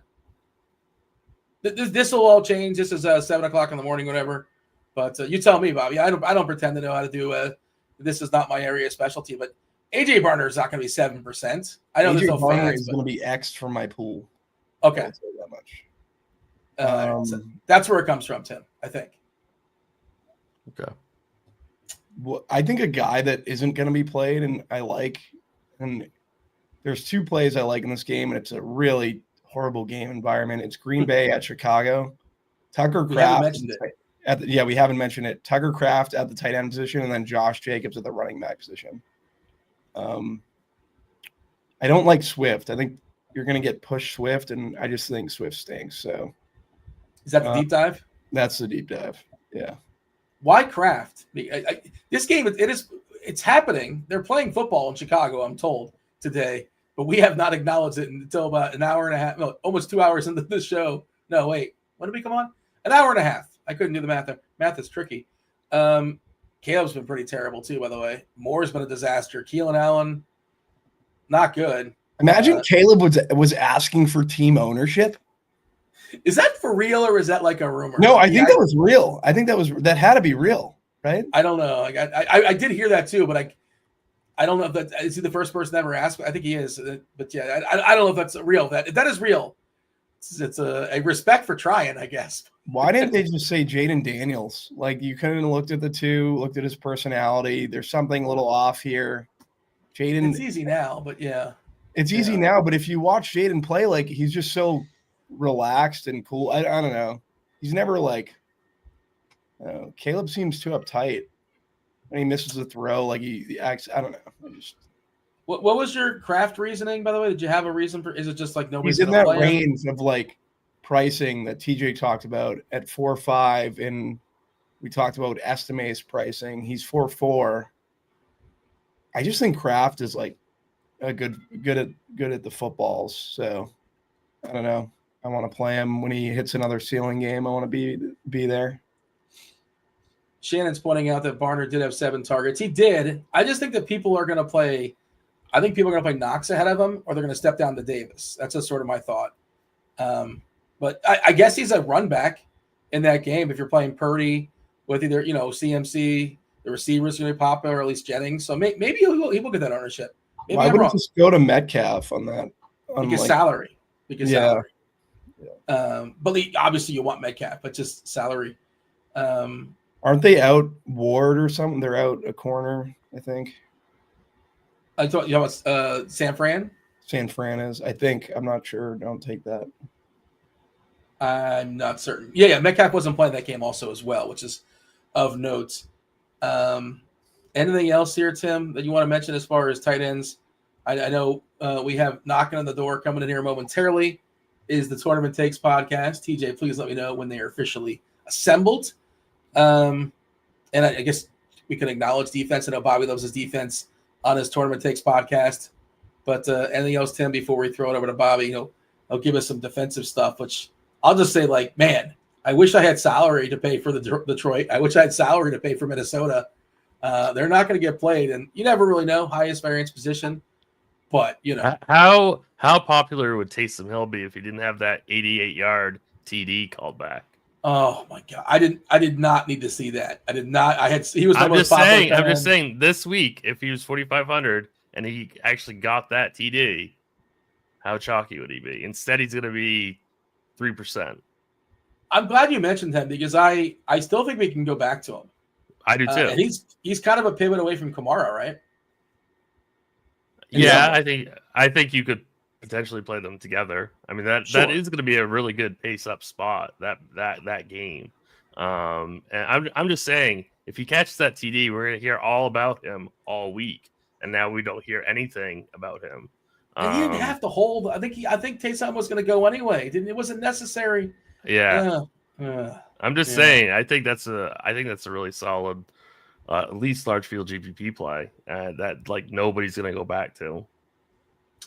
But should we acknowledge MVS or we just all think it's a fluke? I mean, he had did he have three targets and for 3, 109 and 2?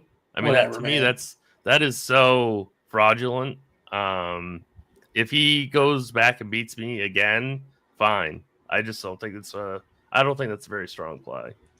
Neither one of you guys brought him up. You didn't bring him up either, Bobby. So I'm guessing you're not going. I shouldn't say going back because that presumes that you went to him last week. And if you did, good call. Congratulations. I didn't go to him, and I heard about that TD afterwards, and I was like, "Oh, baby, thank God I didn't have to eat that touchdown." We're talking about Taysom. I'm asking about MVS as well. Or your thoughts on both of them since we're here. I think Taysom's fine, especially if you're looking for leverage off Kamara. And MVS is, I don't know, like you should never play him. So I wasn't like upset that I didn't have him. But now that we've seen it, and I think Carr throws I think maybe Carr's a good quarterback for MVS. You were going to say a deep ball, and TJ was going to lose his mind because that's his team. He does throw a good deep ball. That's what I was going to say. Yeah. I always balls, think of like those. I always think of like those back shoulder fades Carr used to throw in all those highlight tapes and stuff. And I don't know. I feel like he gets good air under the ball, hit on the ground. TJ, you're tilted. You can go ahead and rant if you want. You can't stand for this, right? You hate Carr.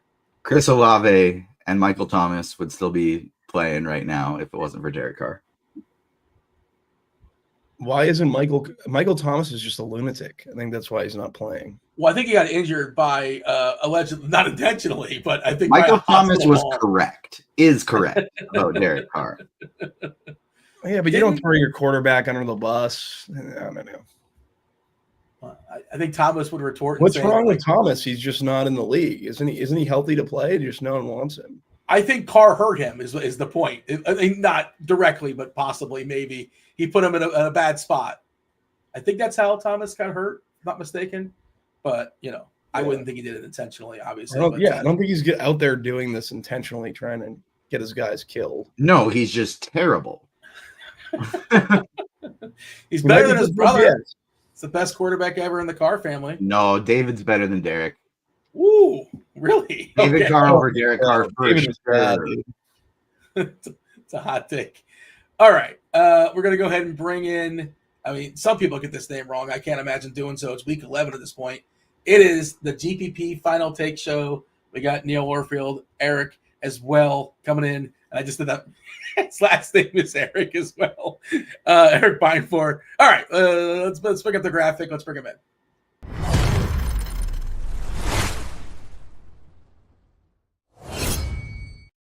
That was a callback to last week, I think, when I called Neil as well a couple times for no particular reason. But this week, and that's for long-time viewers, a couple weeks ago. He can only hold one last name in his brain at a time. So remembered mine this week, not Eric's. If you want to know about episodes of Saved by the Bell, plot point by plot point, that I can just spit out. I can tell you all about that. But if you want to know about people's last names, I got nothing.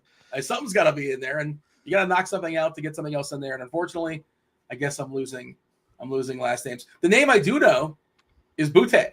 Boutte. This is a name we've learned this week, and I'm curious to hear you guys talking about it. On Wednesday, did the early morning show or the early week show, and said, "Oh yeah, well we're going to replace this. Of course, we're not going to be talking about Boutte on Sunday. Something's going to happen." Well, nothing has really happened. The news flow has not changed. And it's all about the Boutte potentially, but anything before we step aside and get out of here, make way here for the GPP Final Take show. Bobby, Tim, we good to go? I think we're good. Appreciate y'all watching the People Show. Do hit that like button. Do subscribe. Turn on those notifications. And Erik, what's his name, is going to take it over. Beimfohr, it's all yours. That's good shout. Of course, everybody, make sure you tune in on Sunday mornings before the show. Hang out with us for the next hour and 15 minutes or so. But check out those three guys every single Sunday. If you've not joined us before, outside of that wonderful intro where the former host doesn't know our names, this is the GPP Final Takes show. Neil, we got to start with it. I had to bring back a flannel this week. Okay, beautiful. I was thinking this morning, it's getting a little chilly, right? We're getting to football weather, and quite frankly, I've had a couple of bad weeks. You recommend, we got back to recommending wide receiver zeros. Shouts to Parker Washington. Truly mocked MVS. I know those guys were just talking about MVS here on the show. Truly mocked the idea of playing MVS, and he drops 2 long touchdowns on my head. I played, the fantasy gods were so cruel. I played a Caleb Williams stack last week and subjected myself to watching that game, and it was the most disgusting football I've ever seen in my life. So I thought, let's revert back to our flannel ways and get back to the beginning of the season when we were crushing with all of these different takes. So anyway, if you've not joined us, we're going to kind of go around the slate, not necessarily game by game, not necessarily position by position. We're going to get into the final takes, right, for tournaments. And I don't want to start with Kayshon Boutte, but that premise, I think that premise is kind of the defining attribute, I think, of the slate that I want to get your take on, which is there's really no value. Pricing is tough, There's not really any like mega standout guys. We'll talk about some of the best projected ones, but there's nothing like, oh man, okay, we had like what Cedric Tillman week we had, which it might be him again, but he's much more expensive. We had cheap running backs before, right? We just don't really have that on this slate. And so how are you like thinking about your roster construction when we all want to play CMC, we all want to play HN, we all want to play Kamara? But that's good.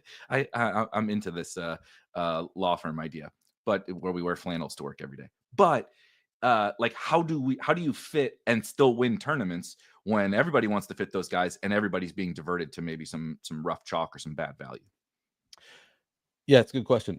As of right now, I am honestly eating a lot of the like CMC, the good running back chalk at the very least. I'm eating a lot of that. There are some kind of fun, more contrarian plays we can get to that are not that expensive. I think there are some stacks that I am pretty into that are not particularly expensive, so I can get to those stacks.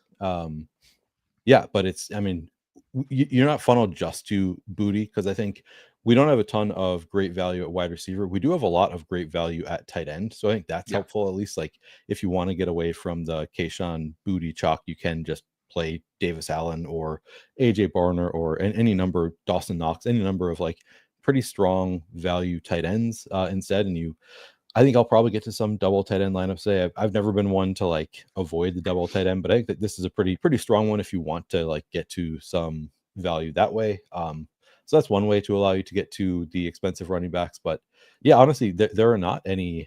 I mean, you can get to Estime, I guess, but like there are no like plays that I love at running back that aren't expensive. So you're kind of forced to find some value if you want to play those guys. And I think that's probably how I play it. How about you?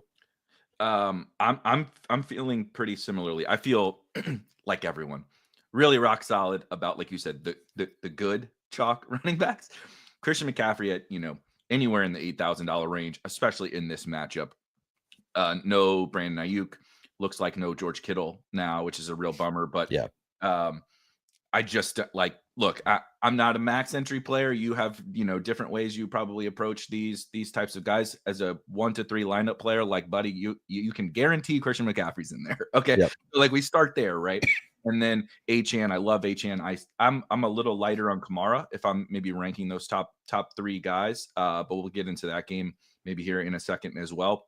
And so, right, going in knowing I'm like, not only am I eating 2 pieces of chalk, I'm pushing myself towards the chalky build that everyone is doing, right? Why Kayshon Boutte is even being brought up is because of this. It's like, well, if everybody's playing CMC and HN and maybe Kamara or maybe one expensive wide receiver, right? Or something, it's like the tight end thing's great. It's nice. Thank you to the fantasy gods for making us play Dawson Knox and right. But how can I get away from the exact same team that everyone else is going to play, right? And that's kind of the puzzle I'm trying to solve here this morning. I feel pretty good about like just the processing of the slate. It's just how do I put some of these puzzle pieces together?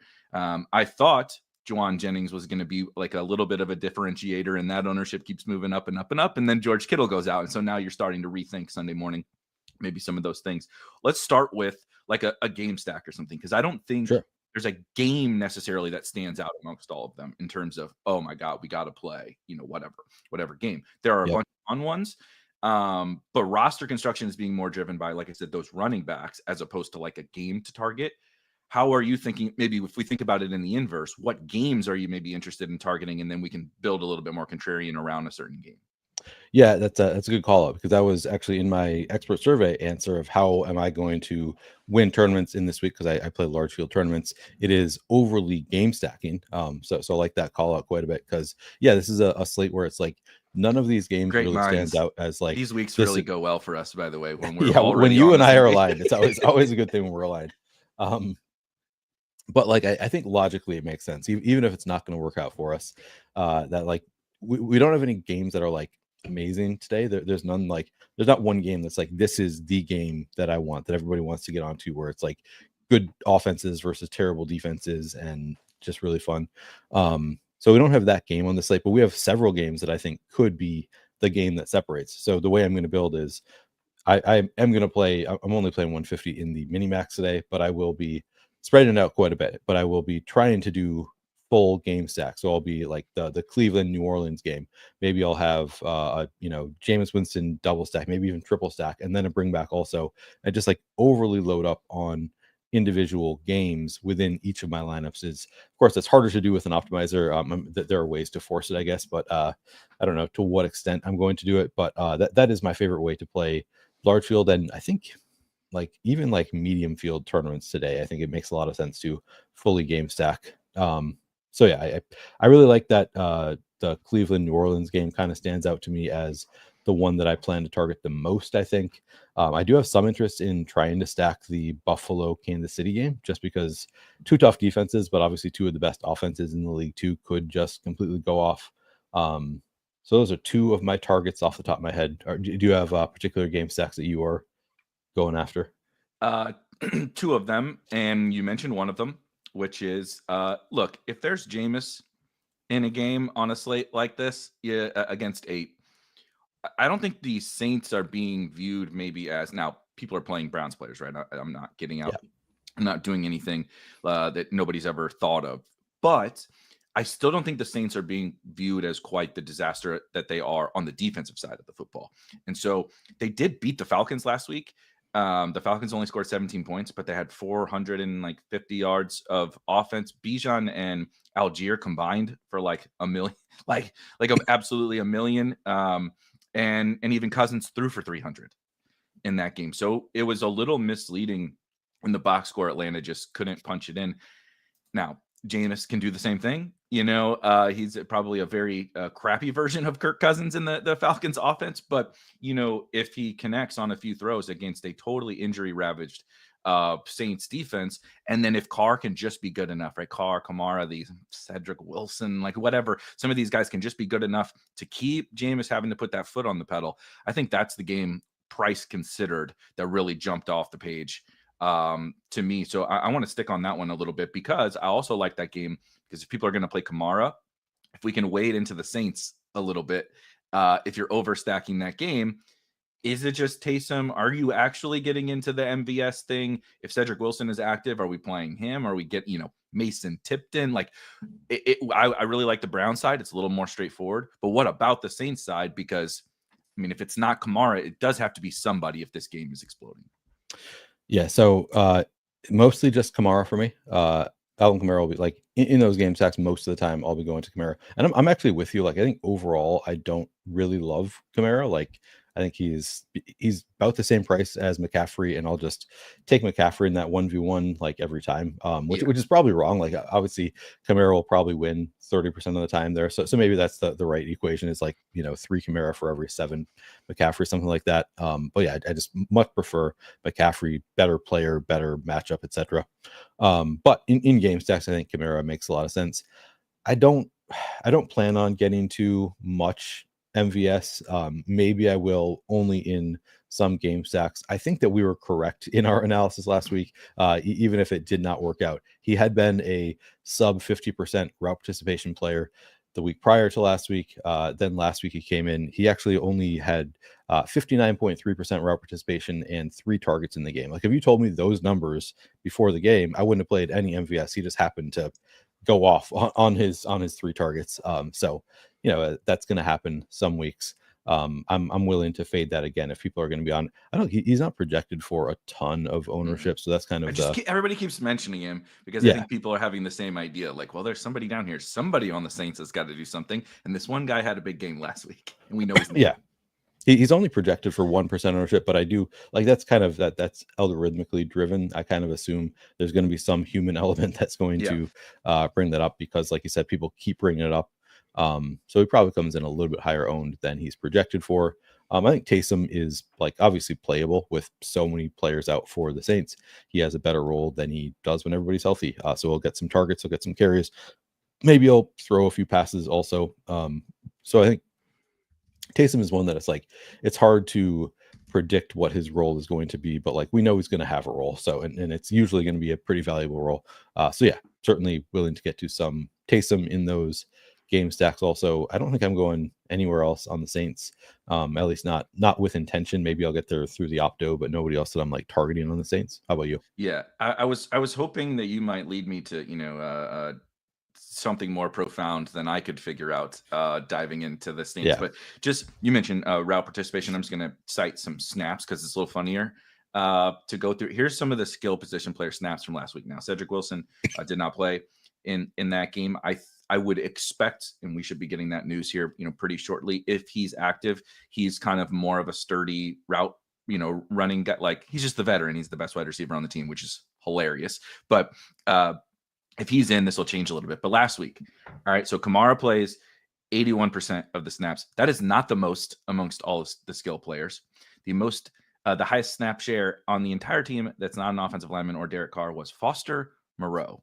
So Foster Moreau's out there. You're never going to throw it to him. He's there to block, right? And maybe catch an end zone touchdown. But Foster Moreau's out there a lot. Alvin Kamara's out there a lot. The next highest skill player is another tight end, and it ain't Taysom. It's Juwan Johnson at 59%. So the third highest snap. So basically, beyond those top two guys, and one of them is Foster Moreau, who's not even a fantasy viable asset. It's a bunch of, like you said, MVS, Mason Tipton, and Kevin Austin, who I could not believe that dude is in the NFL when I saw it last week. They all played 26 to 29 snaps. Taysom played 23 snaps. Adam Prentice, the fullback. Why do they need a fullback when they're playing they're already playing three tight ends? They got him out there for 18 snaps. Jordan Mims played snaps. Dante Pettis also didn't know he was still around and kicking, was out there. It's just such a mess, man, that maybe one of those guys pops off again. But for me, it's going to be Kamara and it's going to be Taysom. And I kind of like Taysom a little bit better in tournaments. He's kind of leverage off of the Dawson Knoxes and the Davis Allens and stuff of the world. And then he's a little bit of leverage off of his own teammate. Yeah. So it's kind of that dual leverage option. And look, he's probably going to most of the time score 5 or 6 points. But, last week he broke a touchdown on like the first play of the game and it got called back for holding. You get a goal line touchdown at tight end. And I mean, we can all see a path to failure for Dawson. Like, we've seen the Dawson Knox thing. We've seen AJ Barner. We've seen Davis Allen. Like, these guys are not, incredible fantasy assets. So I'm kind of into Taysom. Yeah, no, I think Taysom is like, he's going to get some ownership. He's not like super sneaky or anything like that, but yeah, but he project for sub 5%. So I think that's a, strong ownership projection. I probably want to be over that number on Taysom. Yeah, he looks like a strong play, and particularly in game stacks, obviously. I like him better in game stacks than as a one-off, but he's playable, I think, as a one-off also. Favorite Browns? How are you playing the Jameis side?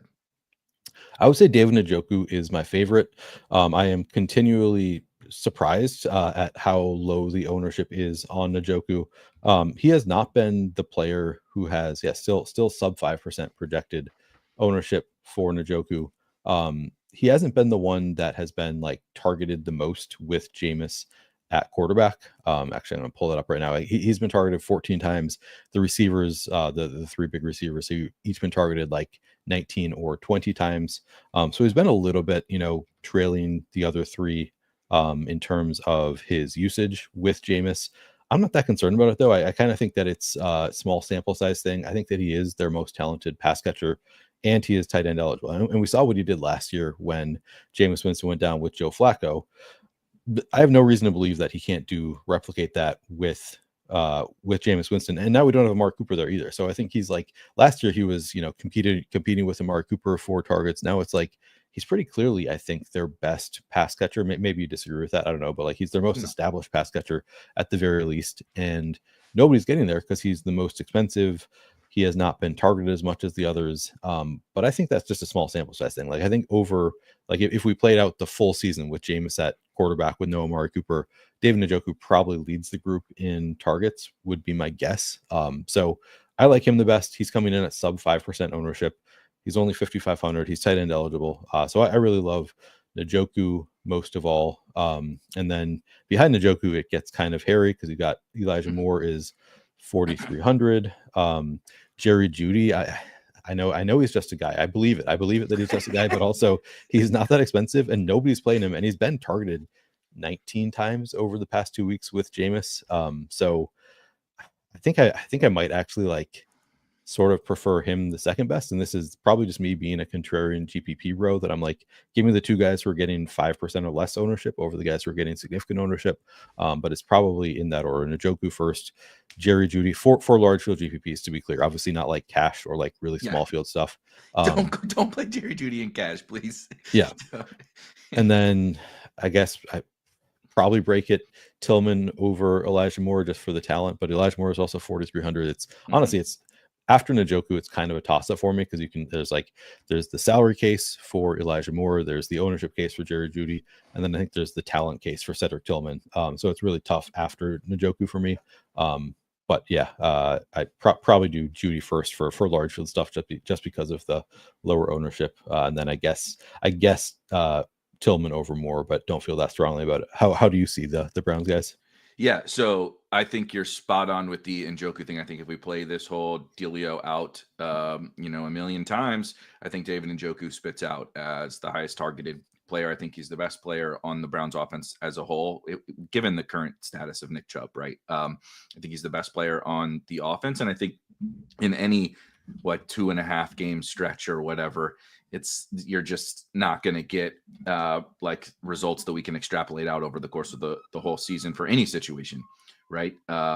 And they played the Ravens, who were a pretty good matchup for the outside wide receivers. And then they got down so bad because Jameis went full Jameis in the first half against the Chargers that it was just like, it's Jameis time, right? Let's sling that baby down the field. David Njoku, for all of his talents, is not, some mega field stretcher. And so when you're down 3 scores in the second half or whatever, most players, Joe Flacco last year would have said, here you go, David. Yep. Here's 12 targets. Jameis, you're that close to the line of scrimmage. I don't even see you, buddy. We got to throw the ball downfield, so that's a little bit more of particularly Cedric Tillman. And I do think that's why I like Cedric Tillman the best amongst the wide receivers. Yep. It's just, I think it's possible that he is the best wide receiver on the team. I don't think we can say with any clarity who is the best amongst those 3 guys. But I think with this kind of second year player, young, we've seen what we've seen since he's taken over is exceptional. Is that the real thing or is it a little fluky? I don't know, but I'm willing to see, right? I think we know who Jerry Jeudy is. I think we mostly know who Elijah Moore is, whereas Cedric Tillman is a little bit more of the mystery box. And when I kind of combine all of those things, and I know he's the downfield guy, I know that's these big bodied down the field outside wide receiver.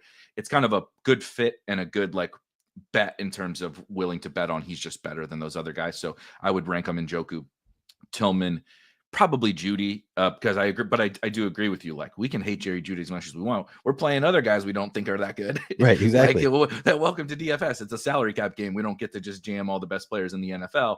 And 11 targets last week, like you said, 19 targets or whatever over the last 2 weeks. I'm totally fine with that. I like a little Jameis double with a Taysom bring back or a Kamara bring back or something. That's one of my favorite ways to play this slate. So let's hit some questions and then let's go ahead. Producer TJ wanted to ask a question about the Browns. While we're on the topic, TJ, did you want to jump in here? Or did you want me to? Okay, he's coming. Yeah, I typed it out, but it's a difficult kind of thing to read, and so I figured it might be easier to just pop in.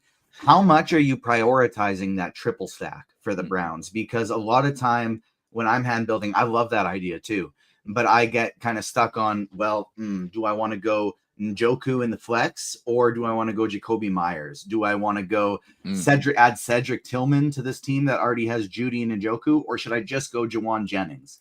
That's kind of a spot I find myself in all the time in these spots. Great question. So triple stack versus double stack versus the optimized, right? It's when do I lean into the double's easy because I can get Jawan Jennings or whoever alongside it. It's when do I opt in for the all 3 and forego the air quotes better play, right? Yeah, and that's an awesome question. You see people do it all, pros do it all the time in smaller field stuff, is the overstacking in smaller field stuff. So I think that makes a lot of sense. I think it's something that you can mix in a large field GPP, but not something that I would prioritize. I think I prefer the double stack over the triple stack in large field stuff, I think. But I also think as we use Sims more and more, we see that more and more the Sims give you those overstacked lineups. So you might get to some of those triple stacks. And it is a cheap enough stack overall, because every component of that stack is pretty inexpensive. So I do think that it is like certainly viable. I don't know that I call it a priority to triple stack over double stacking in large field GPPs, but it's definitely not something that I would try to group out. Like if I get to Jameis Winston with 3 pass catchers, I'm totally happy with that, because again, they're all pretty cheap. So if you get to 18 points from each of them, you might be, I mean, you're probably feeling pretty good about that, honestly, where we don't have a ton of great other options. So yeah, I think it's, viable, but not necessarily a huge priority for me in large field stuff. How do you feel about it? Yeah, that's pretty much how I feel. I'm very much a proponent, like you said, look, don't put me in the group with the pros or whatever, but I see the things that they do as well, Right. and hear the things that they talk about. So, but generally, you've talked about this a bunch on this show, but generally my process is very, very straightforward. It's how can I get basically the fewest amount of things right on a slate, and not even just that, is like how can I just have to get very little right, and then like play my opponents against themselves, essentially is what I'm doing, right? I know in smaller fields, higher stakes, whatever you want to call it, these guys are going to play a certain way. So when I know that, and I go in and I say, all right, they're going to play XYZ, they're going to play these certain combinations of players, they're going to play this certain value, whatever. How can I just say, all right, let's assume that failed. How do I don't need the nuts, but how do I beat that? Like, how do I just write Boutte fails, whatever, Kamara fails, somebody fails, like, here we go, right? Like, how do I now play out this slate? And a lot of times it is, for me, generally, though, it's probably a double stack with a bring back, and just say, please, God, like, this game doesn't have to totally, win the milli maker, but this one game just gets home enough. You know what I mean? Just gets enough. And that's kind of how I'm thinking about Brown Saints, quite frankly, today, is like, I'm not going to stress all that much over exactly how the lineup shakes out with the Browns and with a Saints bring back. But the goal is that's my bet. And I make some form of a fade, right? Leverage off of something in that lineup. And that bet hits. And it's like, okay, I got my two things right. Let's see if I can, navigate my way to the top in smaller field stuff. Yep. We're on the very same page there. Yeah. I like that comment from Data Ballers Almanac. Just don't look at my teams for the last like 3 weeks or so. Yeah, it's been rough. I've been taking the last part of the first or last approach for a Me little too. while. I've been getting a lot of those. That's why we brought the flannels back. We're bringing good vibes back. I want to hit some questions, and then we spent a lot of time on that game, but I actually think, even though that game isn't the end all be all, it's like kind of the perfect encapsulation of like, how the hell do we like even try to win this slate? It's really, really hard, because you can't just jam all the same plays as everybody else. But it all fits to get right. Click the optimize button without doing anything. You'll see like, oh yeah, this is the best. These are the best teams. I get it, but I can't just play that in tournaments. That's what everybody's going to do. Here's one from Mr. Richard. Favorite to your like large field milli maker quarterback. Is that Jameis? Is that another different quarterback? I hate to say it, but it probably is Jameis for me. One idea that I've been sort of toying with today that I think I might actually play in some smaller field stuff. It's probably best for the milli. But Tua double stacks is something that I'm more and more leaning into, and I think a lot of people are going to play it. The most common Tua double stack will obviously be HN and Tyreek Hill. I also think you could include Jalen Waddle. Like I sort of feel like at this point, I didn't even like write him up in my full slate breakdown today. But the more I'm galaxy braining, as galaxy brain more and more, it does. It makes you sad to play him, because we loved him coming in here. He's been so bad, but at the same time, like, he's still Jalen. Like, do we have any reason to believe that he can't still return a like 150-yard game with a couple of splash plays? So I think that's a unique way to play that one. But I probably Jameis is probably my 101 that I go to in most tournament formats. And then like Tua is more of I'm galaxy braining my way there. Probably something that other people shouldn't do. I think Russell Wilson looks pretty good, but it's just you can really only do the single stack is all I feel very comfortable with. I shouldn't say you can only do it, but it's the only one I feel comfortable with is a single stack. Calvin Austin or Freiermuth who would be your preferred second? Probably Calvin Austin, but I don't feel great about it. Who do you like? Yeah, I think it's Calvin Austin, just because he can get home so much easier. And I have other tight ends, right? Like, This feels so disgusting. Like I'm saying, I feel more comfortable with the cheap tight ends, and we're talking about AJ Barner and Dawson Knox and like some of these scrubs. But I don't really have any cheap wide receivers that I feel any level of confidence in. So like if Russ gets home with the big, like hitting big plays against the Baltimore defense, well, Calvin Austin, that's the way that he gets home. Yeah. And so like it kind of it speeds up the game. You know, maybe I got Zay on the other side or whoever, Henry or whoever on the other side. It's like, it's kind of a very fitting. I think that's probably my preferred way to play it. But like, look, this is not, I do like Calvin. I think I once upon a time called Calvin Austin when he was coming out of Memphis was Dollar Store Tyreek. Oh God. If you ever, yeah. So I'm literally Dime Store said it, but yeah, go look that up. I think it was on a Pete Overs at a stream where we were galaxy braining last round best ball picks, and so I feel partially vindicated, and I'm also partially like you're an idiot. Like this guy's not really that good, but he's a big play threat, right? Is where I'm getting to. I also wanted to shout in your Dolphins thing, Jonnu, another like low owned tight end. Like he's just still really good at football. I don't know if he's ever going to score enough fantasy points to matter, but like that catch and run last week was like, holy cow, dude. Like this guy can still really get after it with the ball in his hands. He's got 4 targets, 6 targets, 6 targets, 7 targets, 8 targets. In so he's a part of this kind of Dolphins, we don't throw the ball downfield anymore right. Revolution. And he has a 23-point fantasy game mixed, right? He needs to get in the end zone. And he needs the game to go his way, but like, welcome to fantasy tight ends. That's what they all need. They need to get in the end zone. So I wanted to shout Jonnu as well. On the Steelers, Chris asked about the tight ends. Freiermuth, do you prefer Freiermuth or Hunter Henry as a tight end this week? Hunter Henry. I think he's got a better role. Nice same matchup. Price on FanDuel for anybody listening over there. I promise we will get into plenty of FanDuel because yet again, it's nice to have that Sunday night game this week on FanDuel. Let's see here. That's interesting. Shannon says everybody is playing the Winston side. Are you going to play any of the Derek Carr side? I think it's viable. I haven't really been planning on playing the Derek Carr side, but in a 150 set, I think I'll probably get to a little bit there. You can obviously stack him with Kamara. The trouble is there's nobody else that I really want to stack him with. Like, I guess you can stack him with Taysom. It's not like the strongest correlation there, because like part of what you like about Taysom is he'll run it, probably vulture a touchdown on the ground, and maybe even throw a touchdown. So it's like don't love the correlation as much as you usually do with the quarterback and tight end. So I don't know that I'll get there. I think it's viable. We saw it the first couple weeks of the year. Like we saw this offense go completely off. It was obviously a different offense at the time. I don't know. So I guess you could do it that's where you could obviously get to some MVS. But because of the lack of stacking options that I love from the New Orleans side, I probably don't get to a ton of it. Yeah, that's pretty much how I feel. And I never really want to play Derek Carr. And the last time I played Derek Carr, he's part of the reason why we brought the flannels back. I faded Kamara against the Panthers and stacked the passing game. And he promptly put Chris Olave on IR and ended that slate real quick. So, maybe I'm being bitter, but TJ's being bitter about Derek Carr. We can all be bitter about Derek Carr. Screw that guy. Yep. Exactly.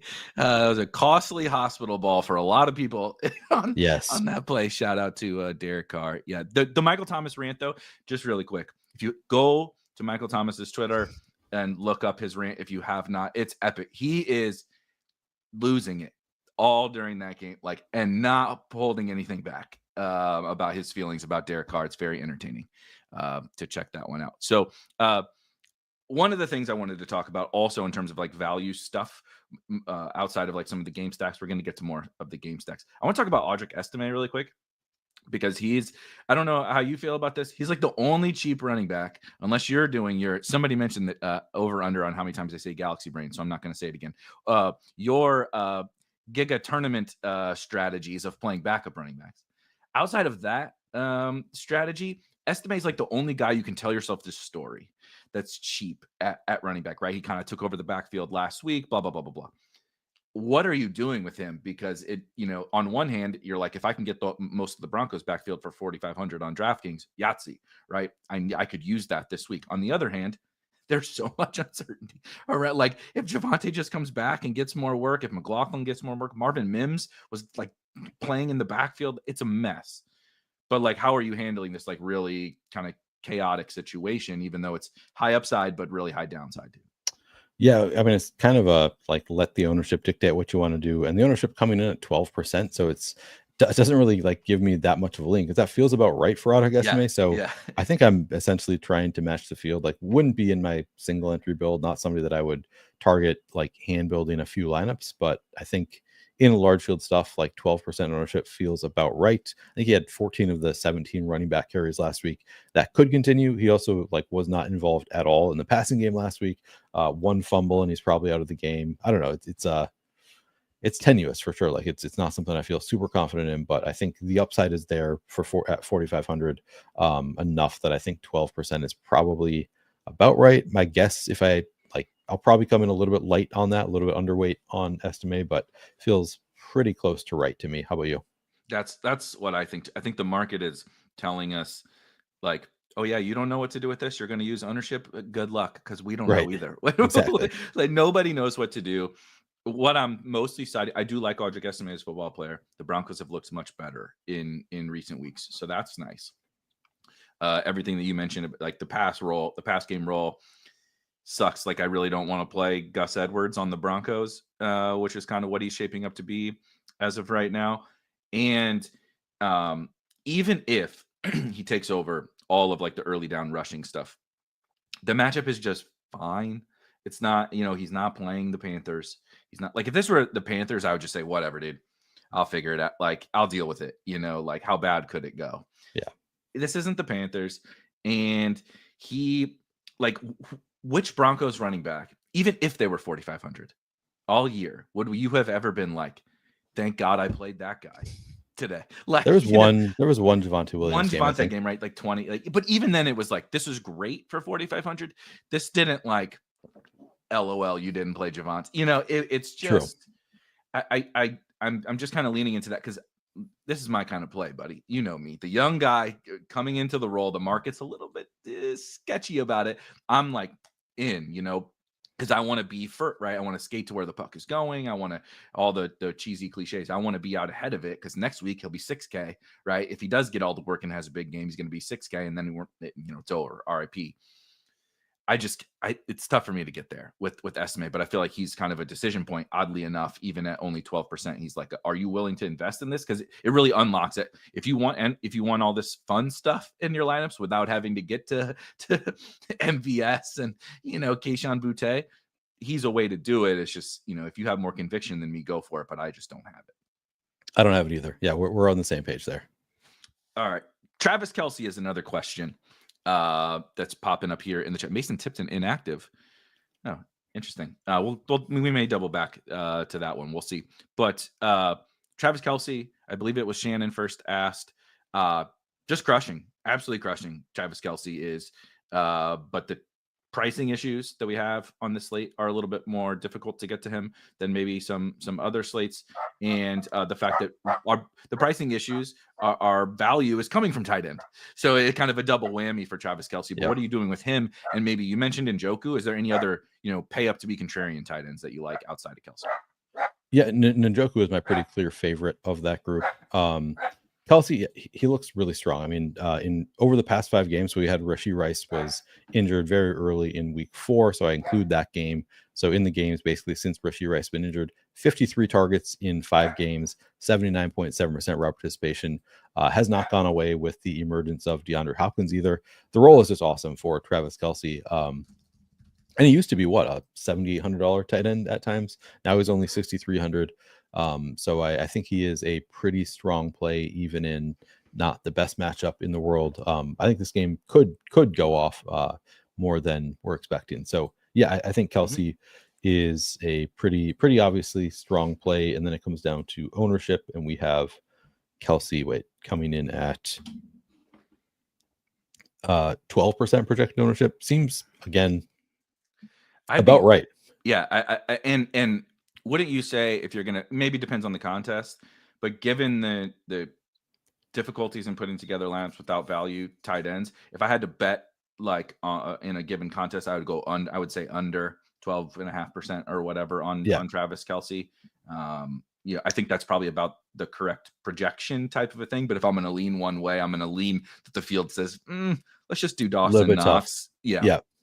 Davis Allen can get there, right? He can have 12 targets. I just need to. He just has to catch a touchdown. Right? We tell ourselves this the story every week, and he scores 2.5 points. And you wonder why he lost. Yep. So, I mean, if you think he's going to come in at sub 12% ownership, then that's kind of an interesting way to get a little bit different, is to pay up to be contrarian for Travis Kelce. Because it does make the rest of your lineup pretty uncomfortable when you can like tell yourself a story with so many of the cheap tight ends. Why am I going to pay for a $6,300 Travis Kelce when I can get that same production from one of these guys? And none of them are actually Travis Kelce. So I think he looks like a pretty strong play. I think probably my approach will be try to get to around that 12% and hope the field comes in lower and I'll be higher than the field. But even if they don't, I think 12% feels about right for Kelce. I agree. Shout out to the New Orleans Saints are here in the chat. I can't fathom why somebody would be this excited about the New Orleans Saints, but shouts to you. That's real fandom right there. Maybe you can give us which wide receiver to play now that Mason Tipton is out. I want to pivot over a little bit to maybe the most important game, next most important game, but maybe it's a little bit more straightforward, and that is San Francisco at home against the Seattle Seahawks. I'm pretty into the Seattle side, and again, I think this is why I don't know if it's good. The market's kind of continue early in the week. It was like, oh, Geno DK is pretty low owned, right? The Saints side or the Seahawks side's pretty low owned, and then just kind of as the week has gone on, that's risen. I still feel fine about that, about those guys. But we have Christian McCaffrey, and we have likely no George Kittle and no Brandon Ayuk, of course, on the San Francisco side in a good spot. How are you? I assume it's CMC first, but we kind of like a lot of 49ers here. How are you kind of putting together your plan for the 49ers? Yeah, I mean, Purdy looks like easily the best quarterback play on the slate, price adjusted. Like he's just continuously way too cheap. So yeah, I'm going to have a good amount of Purdy. The field will also have a good amount of Purdy. I think the ownership is warranted. At least 20 fantasy points in 5 of 9 games this season and over the past 8 games. So if you exclude week 1, he's at least 15 fantasy points in every single one of them. He's just been awesome. And now he gets kind of the nut matchup, like one of the best possible matchups for a quarterback. So yeah, I love some Purdy. McCaffrey, like you said, McCaffrey is the clear priority of the group. Should get a ton of work both on the ground and through the air. And then Deebo Samuel, I think also with both Ayuk and Kittle out, he's going to look great. So I think the big 3 like star names all look awesome. But then you also have Jawan Jennings, as you kind of said earlier. Jawan Jennings going to get a little bit more ownership than he would have with Kittle active. Like I think he is the ownership coming up a bit, but he's still not the kind of name brand that I think people like casuals are going to want to play a ton of Jawan Jennings. So at 5,300, really, really awesome role. Last week, 11 targets on 88.1% route participation. Really, really strong there. And we've seen him have the breakout games already. So I do like Jawan Jennings. And I also might consider some Ricky Pearsall at 4,900, particularly without Kittle there. Strong enough role last week, in 3 games on the season, 15 targets on 72.3%. Route participation. Last week was his best game of the year. So not quite the same role as the others, but yeah, I think he's going to have probably a stronger role without Kittle there. So I do like him quite a bit as well. Yeah, I think that's it for me for the Niners. Who do you like from the Niners? Yeah, I was just going to ask you, how would you put together your kind of, okay, there's a Purdy lineup. Are we also triple, right? Are you into Purdy triple stacks? It's just a little bit trickier sometimes with like the Browns thing is partially helpful because they're all super cheap. Yeah. Right. But what about when there's a Christian McCaffrey involved? Yeah, it's tougher to do the triple stack for sure, especially if you want to go like McCaffrey and Deebo. Then it's like you're kind of getting to a lot of money already, and you throw anybody else in there, and you're kind of asking a little bit too much. I think I'll allow it. It's I like it less than the Browns one. I love that answer. I'll allow it. Yeah, I mean, I'm not going to rule it out, group it out. I think it's fine to get to that triple stack because again, you can get McCaffrey getting 25, and maybe that's what you need on this slate. Maybe you don't need a 35 and Debo getting 20 and Juwan Jennings getting 18. Like that could be all you need from this group, depending on how these games go. And we've got a lot of, as we've talked about, none of these games really stand out as like, this is going to be an awesome game. Maybe they do all flop, and maybe that is exactly what you need, just like a triple stack that doesn't go completely off. So I don't hate the idea of triple stacking the Niners, but not a huge priority for me. How about you? Yeah, I think that's how I feel. On one hand, I could say, like you said, if this slate flops, the maybe cleanest way to just like soak up points to, again, like get fewer things right and let your opponents beat themselves, like the 49ers against the Seahawks, like, and it's condensed, it's much more condensed, and it's a little cheaper with Juwan and Pearsall and stuff. Like, you know, if we really want to get fun to Eric Beimfohr or whatever, you know, at tight, it's like, it's actually kind of cheap 49ers, and they're probably going to score 30 something at least every single week now. And the field's just assuming it's all CMC with a sprinkle of these other guys. What if they drop 50 or whatever, you know, then like, just give me all these guys. So I'm torn on it because I don't like to do it specifically with the running back and the really expensive running back where I need kind of the big game. But like you said, maybe we don't this week. My favorite player, though, for the 49ers is Juwan Jennings. A little sad to see him getting a little bit more popular. But like you said, I don't think he's ever going to – he's a little difficult to project, too, because, again, the sample's really not that big of him being useful at all. Like, He was always just the guy that, oh, yeah, he's – you know, Debo's out, Juwan's in there, but nah. You know, we would always be like, yeah, no, it's the other guys, right? How many times do we come on a show and say – one of the big superstars is out, it goes to the other, right? They don't have a backup. They go to the other guys. Well, Juwan has inserted himself into that. He said that, you know, your guys are disrespecting me. And he had the biggest fantasy game of the season when a bunch of those guys were out. And then even last week, like you said, 11 targets. I think he's just like good. I think what I wrote, I believe, in the expert survey and lineup HQ was, I think it's time we just have to accept the fact that Juwan Jennings is a really good football player.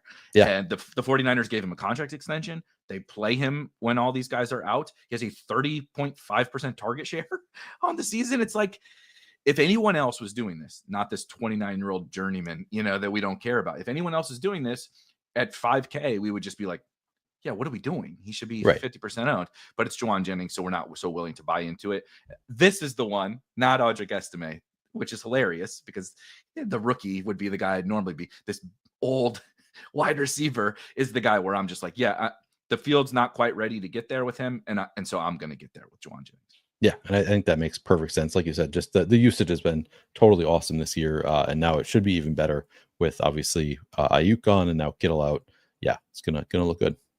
Goombas does ask, are the 49ers condensed enough given their prices? I think outside of Christian McCaffrey, yeah, and this is also a really cheap price for Christian McCaffrey historically. So if you think about it, like in terms of, you know, compared to other offenses, are they, cheap relative to how condensed they are? We could argue that, but relative to like the 49, like comparing the 49ers to the 49ers, I think we're getting really good prices on basically all these guys. Agreed. Let's see. QQ from Marie. Okay, we should rank these tight ends because that's kind of what he's asking. The cheap tight ends, just general. It can be FanDuel, DraftKings, whatever. But Dawson Knox. Correct me if I'm missing, but Marie mentions. So we have Dawson Knox, Brock Wright because Sam Laporta is also out, and we haven't talked about that yet. AJ Barner with Noah Fant hurt. Davis Allen with Colby Parkinson is not hurt. Davis Allen just took his job. Bear with George Kittle. This is a depressing list of names to say out loud. I may be missing some about any of the other guys we talked about, the Jonus, the Juwans, how are you prioritizing these cheap tight ends? Or are you kind of letting your like stacks and stuff dictate?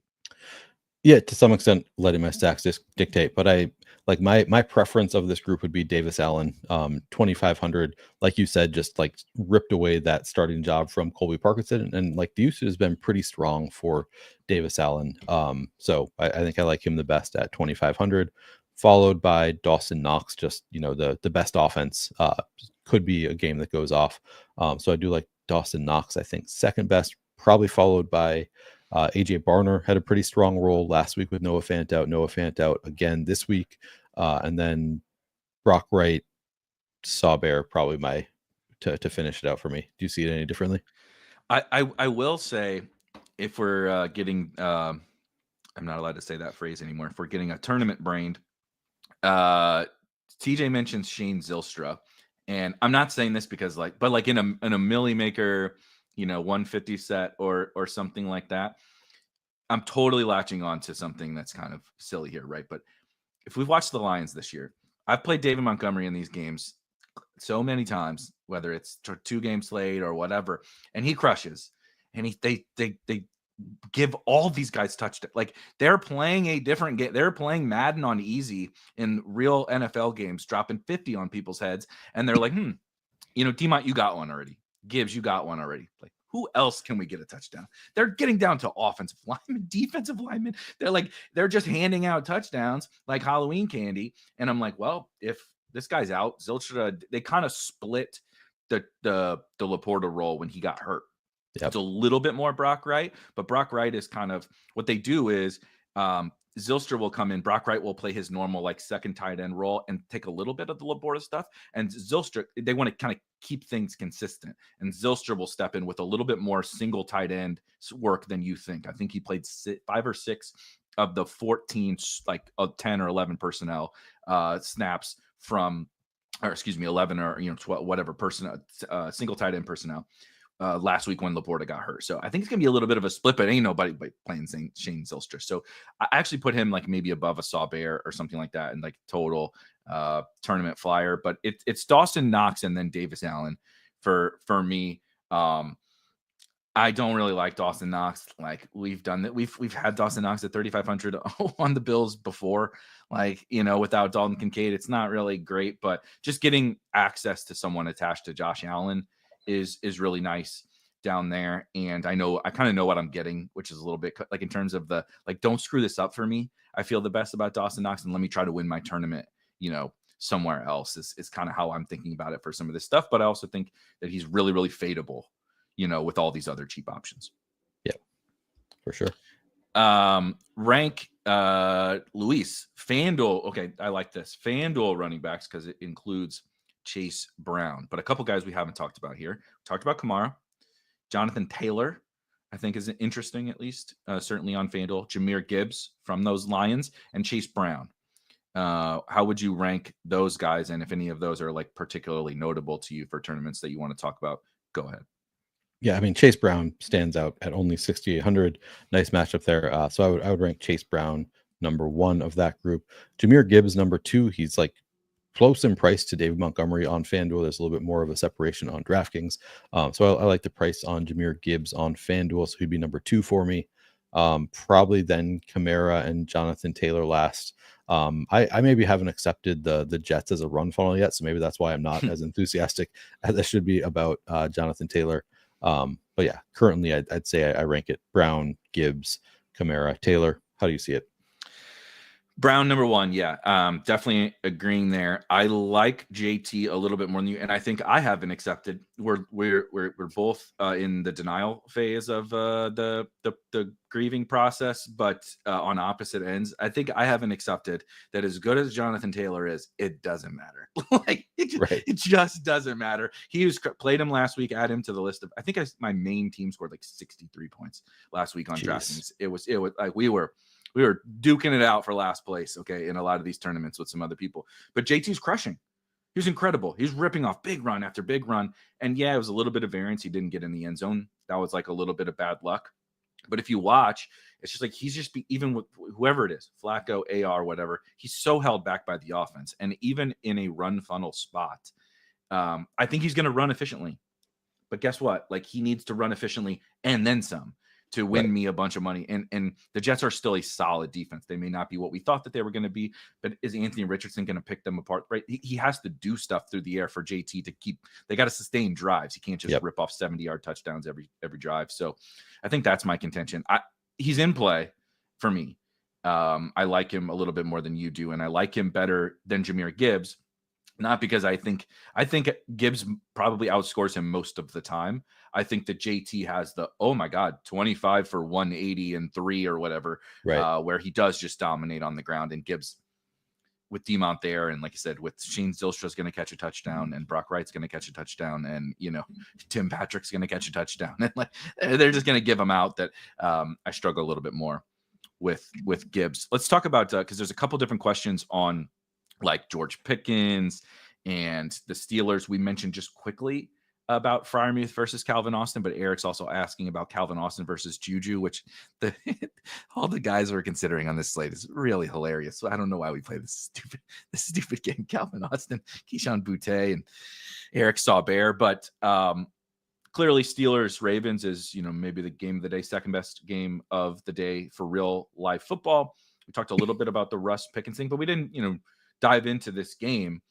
Where would this game stack, rank in terms of your priorities for game stacks? And then how are you specifically playing it? I think everybody's playing the Russ side, and I get it, but that's been stuck in me from Wednesday on. I'm like, man, no Lamar, no Zay on this slate. Everybody wants Russ Wilson stacks. Like we just forgot that it's Russell Wilson still. Yeah. I mean, the only pieces that I have, I believe, from the Steelers are Russ and Pickens.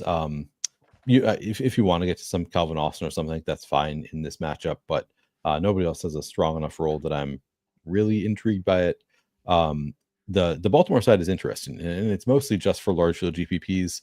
But Lamar has been crushing it this year. Like he's averaging over 26 fantasy points per game, and nobody wants to play him because of the matchup with the Steelers. But maybe even a good defense is going to struggle with a quarterback like Lamar, who can throw and can run, just like he does everything. So that's something even great defenses are going to struggle with a quarterback like that sometimes. Not always, but certainly you could see the Steelers struggle. So not a huge priority for me, but I definitely it's a priority to get above the field on to get to some Lamar. It's not a priority in the sense that I want to get to 20%, but I want to get to 5% Lamar stacks. And with Lamar, for me, it's typically just going to be Zay Flowers. I think he's the pretty clear top receiver. You could get to some Bateman. They clearly like Bateman better than your average NFL fan does. So I think he's viable.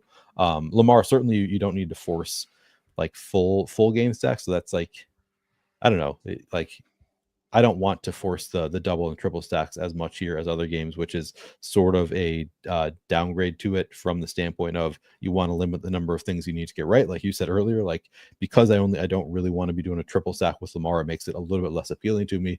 But again, the field is going to be so off it that I want to have a good, 5% Lamar, Zay Flower stacks, maybe mix in some Bateman, maybe a little bit of Andrews, but that's not as appealing with it likely back.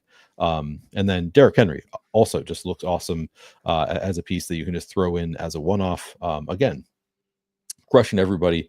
We know Derrick Henry is a player that can beat any defense. It's just impossible to tackle Derrick Henry. It doesn't matter if you're the Steelers or if you are the Panthers. So I think Derrick Henry getting really low ownership is also somebody that similar to Lamar, not a priority from the standpoint that I want to get to 20%, but a priority to be above the field in large field GPPs. If there's one thing that triggers me about, I'm really terrible at MMEing. Okay. So that's why I learned that about myself, right? You donate enough money doing something and you learn your lessons. But if there's one thing that every Sunday it tilts me is I'm probably not going to end up with the Raven. I'm going to once we get off the show, I'm going to see if I can make something that works with something around this game, because I really, really like this game, and I really like these completely unowned best team on the planet, best offense on the planet. But the thing that I regret is you being able to say, they're not going to be, my slate's not going to be decided by them, but I'm going to be over the field. So when it hits, I can, and I'm like, yeah, I want that. And people, well, why don't you do that? Because I suck at it. Okay. Because I'm not very good. But it just sounds amazing. And I think this is the epitome of that spot. How are your Lamar teams going to come together? I don't know. $8,000 quarterback on this slate feels rough, right? Yeah, especially if you have Pickens and Zay or something like that, right? Derrick Henry, it's hard enough to get Christian McCaffrey. It's hard enough to get Achane and Kamara and stuff. And we're going to do another one that feels rough. So I don't know what they're going to look like, but I would want to be overweight on basically the big three, maybe even Mark Andrews too, and just kind of fade the likely, FUD. But it just feels like such an awesome spot, and you have pretty clear guys on the other side. I don't know about you. I don't want any Najee Harris. I'm not going to, I guess I could be talked into Jalen Warren. I assume he's playing, but I could be talked into like a little sprinkle of Jalen Warren. He's the pass game back. The running back coach for the Pittsburgh Steelers called Jalen Warren the best pass protector on the planet. Wow. Yeah, which I thought was, it doesn't like matter that much for fantasy, but I've kept it in the back of my mind. Like if they ever actually fall very far behind, like will Arthur Smith actually get a little bit more away from Najee Harris? And so like this game was like, maybe this is the application of the Jalen Warren thing. Like I don't know any cheap running backs to play, and I want to get to the Ravens. So how does this all come together? I think Jalen Warren's like worth the same thing, like get over the field, whatever over the field means, 5% or something. Jalen Warren, he was just the last guy I wanted to mention. Yeah, seems fine to me. I don't know how much I'm going to get to Jalen Warren, but he's probably pretty cheap. And like you said, yeah, like we don't have many like other than Estimate. Who else do we want to get to 5K or less? So that seems pretty reasonable. He did have 14 carries and 2 targets last week, 9 carries. And yeah, I actually didn't know that. Nine carries. Great show prep. 9 carries and 3 targets the week before, 12 carries and 3 targets the week before. Russ is not the ideal, we'd probably rather have the Derek Carr, Joe Flacco, check down machines, but I don't know. Like I said, you can do worse. That's my favorite saying. It's like, I'm not, that's the tout thing that we like to say. I've played worse is what I like to say. Yeah. Yes. I have definitely played worse last week included than Jalen Warren. So just a tournament shout. And I do really like Zay. Unowned. He's awesome. Like he's just a really, really good football player. Zay Flowers is. So if this game goes nuts, it reminds me of Washington and Baltimore. When it was like, yeah, what a surprise. Zay Flowers goes for 30 and Terry McLaurin, the only wide receiver that the Washington throws to. We kind of have that with Pickens and Zay. Let me see. I've wasted money on dumber things. Yeah. Yeah. Then Jalen Warren. Yes, definitely. I do that on an almost daily basis. Where would you rank Derrick Henry in tournaments amongst the, some people talking about Henry amongst all the, right? Maybe down to JT or something like, or Gibbs. So like the price tag wise. Yeah. But including like CMC, including ownership, CMC, HM, et cetera, where would you put Henry? All right. So CMC, my clear favorite. He's also the highest owned. So maybe I shouldn't say like when you factor in ownership. I still think it's probably CMC number 1 for me, followed by Kyron, I think number 2. I'm just going down to JT based on salary. So I go CMC 1, Kyron 2. Probably I'm debating between Kamara and Henry just because Henry's coming in so low owned and I don't love the ownership on Kamara. I still probably say Kamara ahead of Henry just for that passing game work, followed by Henry, followed by Taylor, followed by Bijan. I think would be my rank. How about you?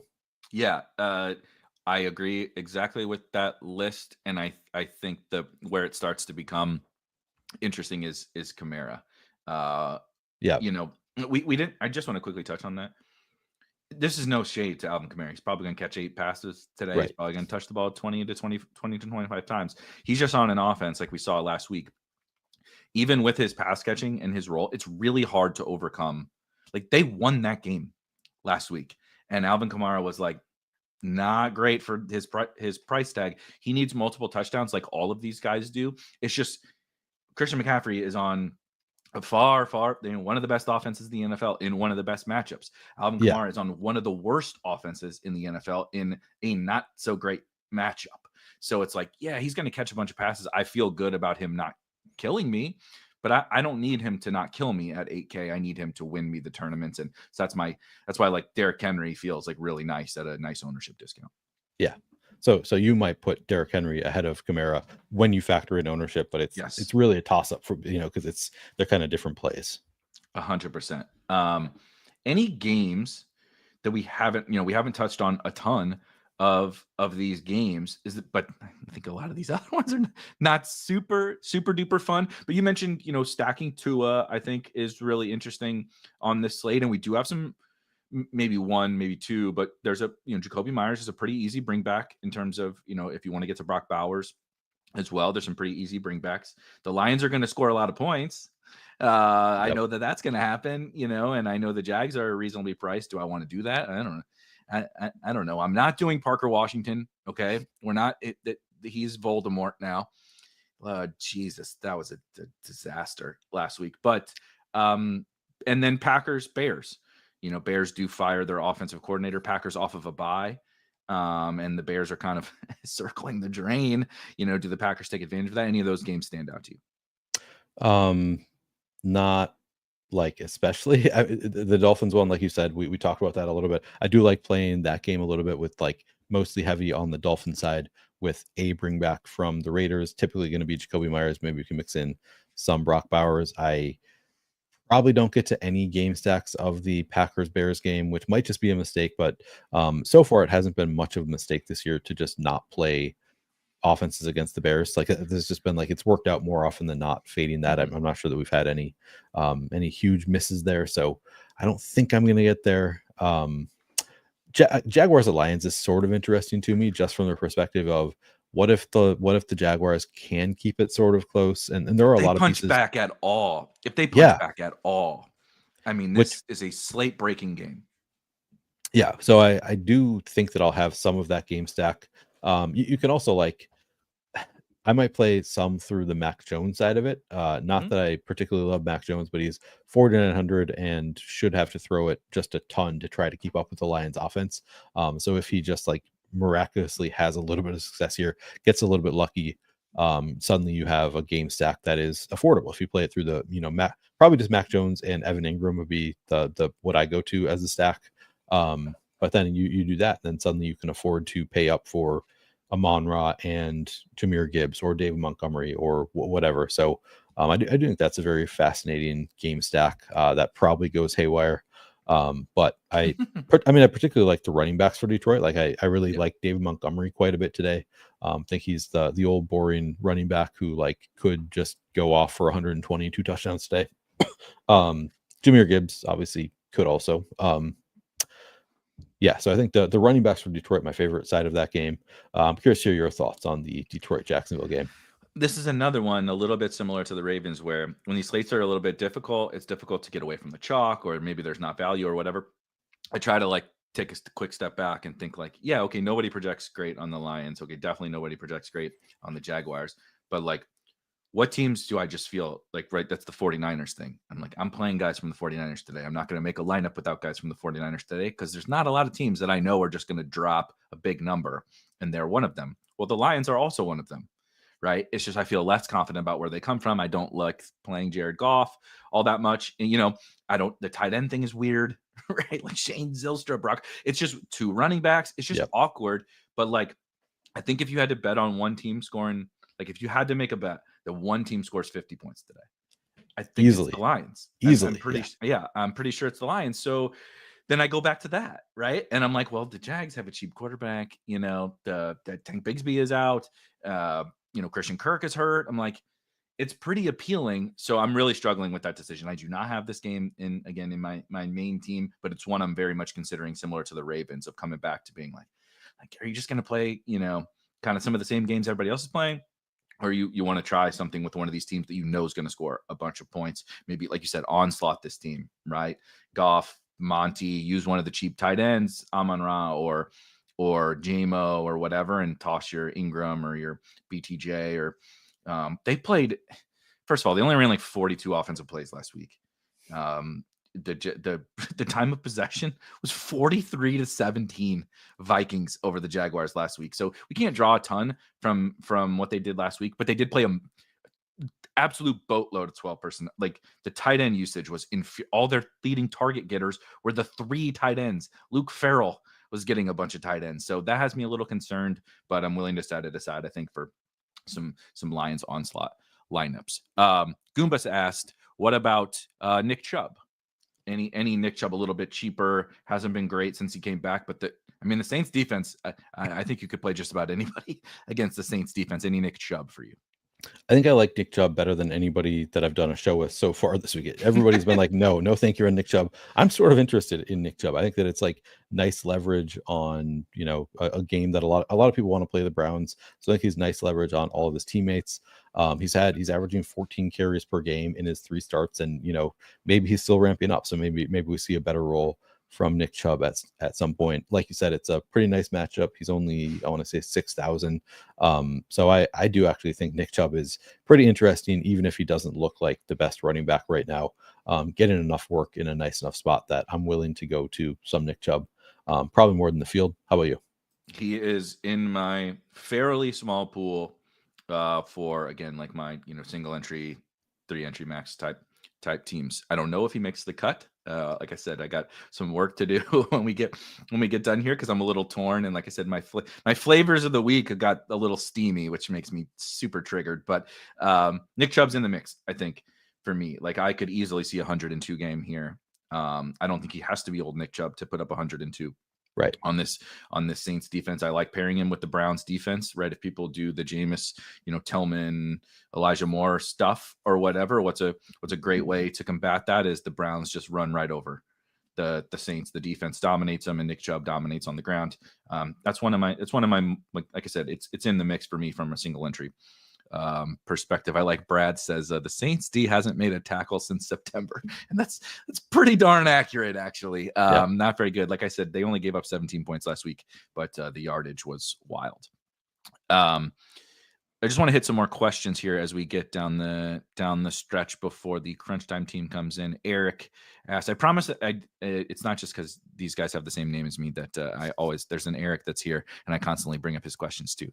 But Nick Chubb, or he does ask about FanDuel, but you can specify either site. Jacoby Myers, I think, is a pretty good play today too. Who do you prefer between Chubb and Jacoby Myers? Yeah, I mean, there's obviously depends on the context of the rest of your lineup. Is there any correlation with anybody else in your lineup? But in a vacuum, I would probably say Nick Chubb. I think on FanDuel, I don't know. It's very, very close What for about me. DK? Because they're close probably enough. Probably Jacoby Myers. Probably that's the flip is PPR versus half PPR. So it's probably Jacoby Myers on DK, Nick Chubb on FanDuel for me. How about you? Yeah, I think I would lean that. I still might be Chubb on DraftKings, but maybe I'm being a little too stubborn. That seems fine. Seems reasonable. He's Miami's definitely not going to catch defense. many, if at all, passes. But the Miami defense has really gotten a lot better. Yeah. It reminds me. So who else has also gotten a lot better? I came into the week thinking like, what about Drake May? I'm like, what about Drake May in tournaments? Because he's such an awesome fantasy asset himself. Yep. It's just like the rest of the shit around his he's on the sinking, burning ship, but he's holding strong, right? It's just like I Pop Douglas, I guess, or Hunter Henry at tight end as a stacking partner seems fine. I'm frankly not doing the Boutte thing. What I will say about that, Kendrick Bourne was active last week, did not play a snap, so he was like emergencies only. I didn't realize that. Yeah. So I should have brought this up earlier when we were talking, but I think Boutte is fine. Like, I don't think he's gonna like get all of his right work. I think the KJ Osbornes of the world are the ones that are in trouble when Kendrick Bourne is healthy, but it's not great. Like, I don't want to be playing Boutte chalk into, oh my God, all of a sudden he's running 50% of routes on the freaking Patriots, like against, again, a Rams defense that has been much better of late. So it's one of those that, like I said, on Wednesday or something like that, maybe this is the way to play it. And I don't feel so good about it now. My first instinct was I want to attack this Patriots Rams game. Like, this is the spot to finally get to Drake May, and I think I will get to some. Like, to be clear, I still kind of like it, but I like just like looking at the Rams defense closer. It's like, okay, this is not quite the spot that I thought it was going to be. I will say I probably will have some Boutte, particularly in those lineups, because you go to Drake May, like, you're bringing down the ownership of the stack quite a bit just by adding Drake May in with the chalky wide receiver.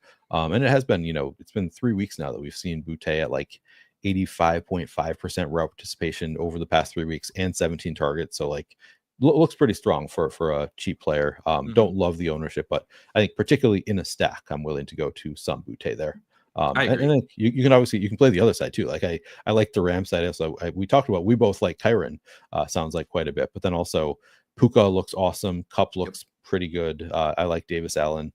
So yeah, I do like that game. Just because Caleb Williams can't complete a forward pass, I have not forgotten that the Patriots defense stinks. Okay. And Yeah. I know the Rams are going to score some points. They're kind of on that list as well. It's just a little more awkward in terms of how to, make it all fit other than Davis Allen, of course. But I think this game has some juice, a little more juice. It's not incredible. You don't like make the after you drink it. Right. It doesn't have that kind of juice, but it does. It hydrates you a little bit. We got to get to final takes. I totally apologize if we missed anything, if we missed your questions. I know I'm tilting myself. We talked about Estime, but Rocco in the chat bringing up Bo Nix and Sutton, I think, is a totally reasonable option on this slate. There are some of those that we did not get to. We didn't even talk a ton about one of my favorite stacks, and that's Geno Smith with the Seattle side. But we spent so much on the 49ers. If we missed something, drop your questions in the chat. The Crunch Time folks will be here with us in just a second, and they'll lead you up to lock and cover all the things that we missed. It's a doozy of a slate. If we didn't talk about all these Shane Zylstras and Kayshon Bouttes, we would be doing ourselves a disservice. But we got to give our flag plants what is winning tournaments today. This is a tricky one. This is a tricky one today. So I'm interested to hear what Neil has got for this one, and then we'll bring Crunch Time in. David Njoku, Jameis Winston, and wide receiver of your choice from the Browns would be my way of winning a GPP today. How about you? I love that. So mine is a wide receiver who feels a little bit similar to your David Njoku, and it's DK Metcalf. I feel like he missed some time. Njoku didn't miss time, right? But Njoku's just been like, we thought he was going to get 12 targets a game all of a sudden with Jameis, and it hasn't been perfect. And Metcalf's kind of been so he's like out of sight, out of mind, right? And Metcalf's been a little bit out of sight, out of mind. And I know JSN exploded in the one game without him, but I still firmly believe DK Metcalf is what makes the Seattle offense like really, really go. And I know we talked about San Fran's going to score. We know San Fran's going to score, and we know the Seahawks are willing to take to the air, most pass attempts per game, highest pass rate, blah, blah, blah, all of that different stuff. Worried a little bit about their pass protection, but DK Metcalf can get home in one play. David Njoku is kind of the tight end version of that. And I think they're just being both a little bit overlooked on a slate that nobody's really being overlooked on this slate. And those are two kind of superstars, I think, that can do it. But let's go ahead and bring Crunch Time in, and they can talk us off on whatever our flag plants, and maybe bring some more winning plays to this, because Neil, it has not been good for me in this section. Me neither. For the last little while. Let's get some sharp minds in.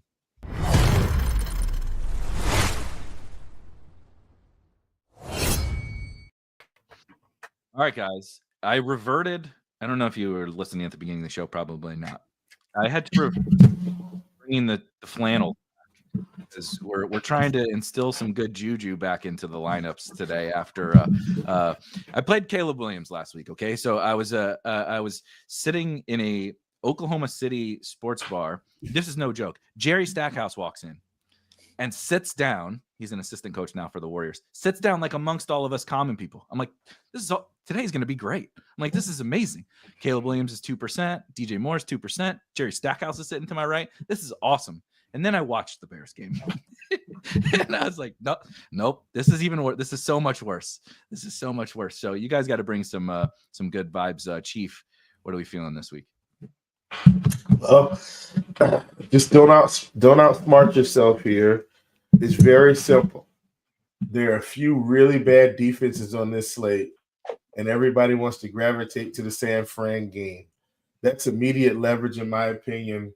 I know we can't peg where Detroit's going to get their scoring from, but while we feel like we don't, it's one of like four guys, right? Like you could probably fade Jared Goff, play one of the running backs, one of Amon-Ra St. Brown, or the other receiver for 5,800. I know his name is just, J-Mo. But like one of these guys should go off, right? Like, look, so I don't know how often, and I know I'm hogging up the mic here, so you just have to forgive me. But I think sometimes we get too data-driven. Just pull up the NFL First Look. Noto does a great job of telling us where the fantasy points come from every week. You look, you pull it up, the lines are all blue. The Jaguars aren't stopping anybody at any position, like at any position. So I'm just saying, I'm going to make sure I've got Montgomery. I like the Lions. I just like this offense. Like, I think you're onto something with this onslaught. Now, look, the Pittsburgh Steelers are close. I get it. Like, maybe people don't realize Baltimore is really giving up a lot of points. I get it. But, like, nobody wants to play the Lions, and it's literally probably a better situation because they can't stop anyone. So that's my take this week. Lions all the way. The Blitz does really like the New Orleans Cleveland game. So I'm kind of going to mix those two together. That's like my main team today. Lions, Saints, Browns. Like, that's what I'm doing. Obviously, I'll mix in some other stuff, but like you guys know my affection for the Miami offense, but and Devin A-Chain looks really good on paper, but I'm headed towards the team. You said something, Eric, that I agree with. If anybody's scoring 50 today, like 50, it's got to be the Lions against the freaking Jaguars. All right, I'm done. No, please. That was beautiful. I think you're giving me more. You guys probably feel this, right? You're on these shows, you talk about something, and maybe it was something you felt a little bit. And then as you start to discuss it with somebody else, you're like, damn, that's smart. You're like, that's a good idea. But like, then you go to build your teams and you're like, like maybe you don't have the conviction to do it. We need the Chiefs of the world to give us the conviction in some of these things. Kristi, what are you convicted about today? Yeah. Well, I know a lot of the talk, which I like at running back. You've got McCaffrey, which I absolutely love, A-Chain, Kamara. I do like pivoting away a little bit from Kamara and going to Jonathan Taylor this week. And I think I heard you guys talk a little bit about that, but that's a guy that I've moved on to as the week has gone by, and just think he's a smart play, pairing him with the Colts defense. So I do like getting some Jonathan Taylor as a pivot away from Kamara. Don't watch. Just I was shedding tears, not just because of the Bears, because Jonathan Taylor is incredible. He's so good, and he's gonna look good.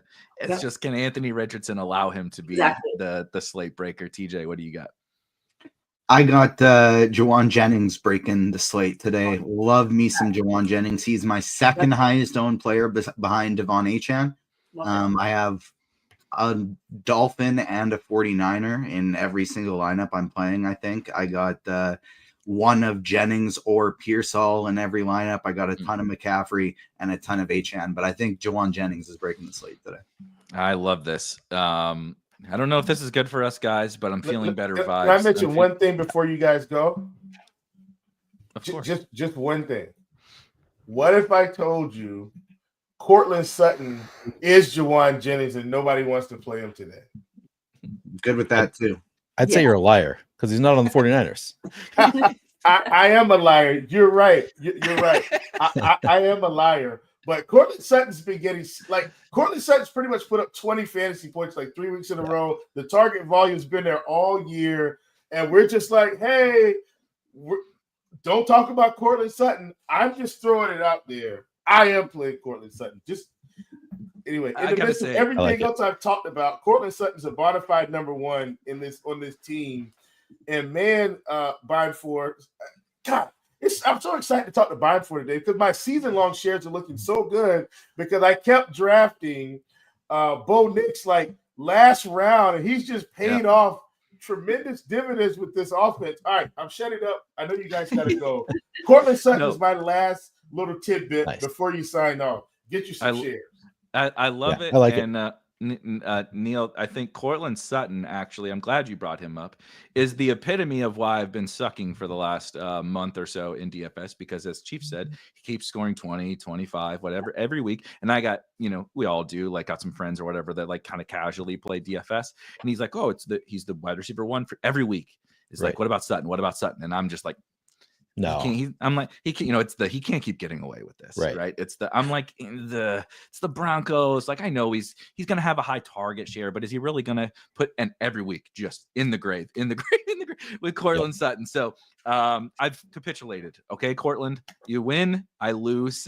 We're going to try to win some money today. I'm with you. But Neil, you got anything before you get out of here?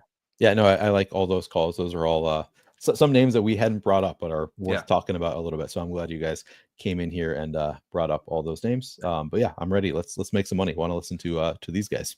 Amen. We'll get out of here and let these guys take you up to lock, and we'll see you guys next week. All right, later, guys. See you guys. Wonderful job by the GPP Final Takes crew. Thank you, Neil. Thank you, Erik. That whole like mid-tier cheapy receiver group, I love it so much today. I haven't loved a tier of receivers this much the whole season. The Browns receivers, the 49ers receivers, get some Sutton, get some Jacoby Myers, get some Jamison Williams. That whole group just looks so good today. It's time for crunch time. We've had some wonderful shows thanks to the GrindersLive crew, thanks to the GPP Final Takes crew, and now we got, I think 3 of the sharpest minds in the biz ready to bring you up right until lock. My name is TJ Zwarych. Smash that like button if you are watching us on YouTube. Help us battle that YouTube algorithm. It's a free show. All you got to do is smash that like. First up, Kristi Metzer. Welcome back. I feel like it's been one of us on a show all Sunday and almost all NFL season, and rarely both of us. So it's nice to see. Exactly. It's great to see you too. I always love breaking down the show with both of you guys. I can't wait. And just the plays you've already talked about are plays I'm on too. So I can't wait to dive a little deeper and see what other stacks you guys are on. But great to see both of you. Well, we got to hang out last night for NBA. We're back to this morning, and we are going to be, or I guess afternoon if you're on the East Coast, and we're back later tonight for the Sunday night showdown slate as well. How you doing? How you feeling about the slate? Feeling pretty good, man. We compete in a little winner take all 5-man every week. You, myself, Cardi, AD. I think is Blender in with us this week again? Steve is in. So yeah, that's our little blitz thing. So I've probably mostly given away my lineup because I haven't been able to do the blitz the past couple of weeks. You probably mostly know what I'm playing, but that's okay. I'm excited to come on. Kristi's like, listen, guys, Kristi's like my favorite person, like in DFS. She probably doesn't know that. Like, she's always so kind and so positive, and also she plays her tail off. So if you don't know, she's probably already made 20 live final seats this year, and might not be 20, but I'm sure it's at least 4 or 5. But hey, she's the GOAT, man. So glad to come on and talk with her every week, and hopefully I'll see her at one of these things real soon. All right, well, let's make it happen today. I'm hoping you guys can each get a live final seat. I'll win $1 million. That's the plan for this slate today. Let's start. Before we go position by position, I want to talk about stacks because there are a lot of really strong ones on the slate. Will, you like Detroit. I love Cleveland, and I love San Francisco. Kristi, I'll start with you. Who are you prioritizing for stacks today? Yeah, I like San Francisco quite a bit. I wrote them up in the expert survey, talked about getting exposure to Purdy, to McCaffrey. You talked about Jennings. Glad to hear you say that, TJ, because he's probably one of my more popular plays that I have too on both sites. I just think he's just in a fantastic spot and a great price point. So I love getting exposure. I think I have exposure to San Fran in every lineup that I've built. So I think that's a smart play. I like the Cleveland side of it as well. I do think, getting some exposure then on the Seattle side too is important. But yeah, San Francisco is probably at the top of the list for me today. Yeah, that's what I'm doing a lot of too. I have a 49er in every lineup, one of McCaffrey, Jennings, Pearsall, Deebo Samuel. Often multiple of them, but at least one of them. And then in my stacks that I have Purdy, I'm trying to get Kenneth Walker. I'm trying to get DK Metcalf in that lineup as well. In addition to the Browns and the 49ers, I'm getting to some Dolphins. I'm getting to some Bo Nix stacks. Yep. And that's it for my main lineups in terms of stacks. But I did put a couple in the Millie Maker, a couple Aaron Rodgers, a Drake May, a Stafford, just to mess around, have some fun. Oh, and then Pittsburgh as well. Russell Wilson, I got some of his stacks.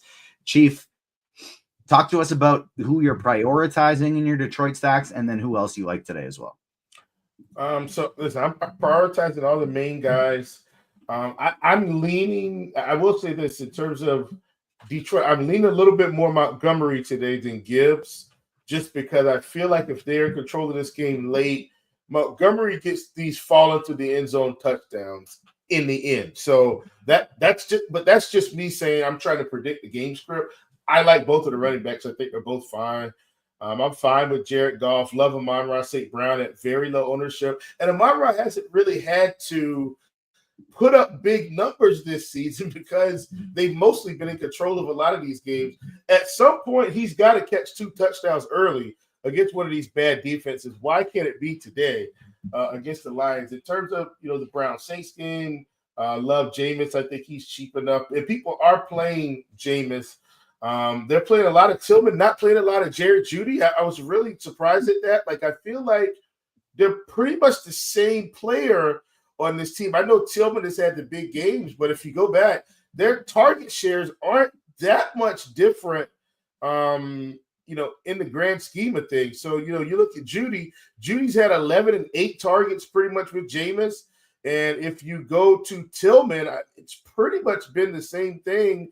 He's had 9 and 11. So why is Tillman getting 20+% ownership and nobody wants to play Jeudy? I think that's just a shiny new toy issue where maybe we've seen Jeudy and heard his name called and think he's not going to be impactful. So do like this offense, like the Saints on the other side. I know Marquez Valdes-Scantling had a huge game last week on 3 targets. I do think that's possible again. This team is at home, and we've seen Derek Carr push the ball. I think Marquez Valdes-Scantling is basically Rashid Shaheed now. And so if Rashid Shaheed was 4,400, I think we play him.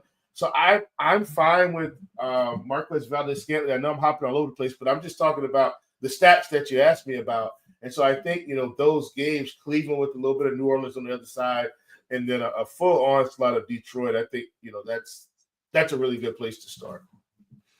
We'll take QQs after we go position by position. I'll go to the RotoGrinders Discord live stream chat. Then I'll go to YouTube, smash that like button. But there is one question here from Trent Camps as we're talking about Detroit that I want to get to, Chief. Are you playing any of Gibbs and Montgomery together in the same lineup? No, because I'm not really playing mass multi-entry today because I've got basketball practice. So whenever I've got that, I try to back off my volume a bit. So I'm a little bit more single entry, 3-entry max type today. So I'm not getting there. If I was in mass multi-entry, though, I would have some together for sure because those 2 guys can just get there in different ways and still help you win a tournament.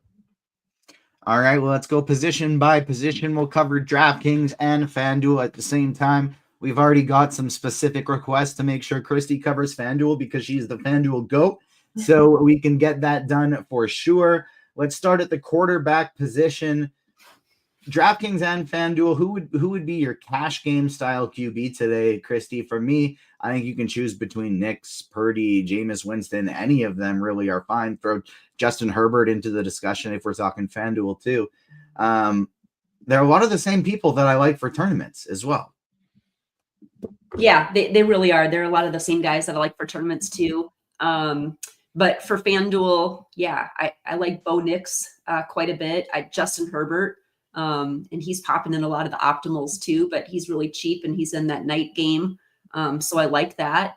I also like getting exposure to Lamar Jackson. I mean, he's been getting it done. He's expensive. And because the running backs are so expensive this week, it's going to be harder to get him in builds, but I think he's a fantastic tournament play.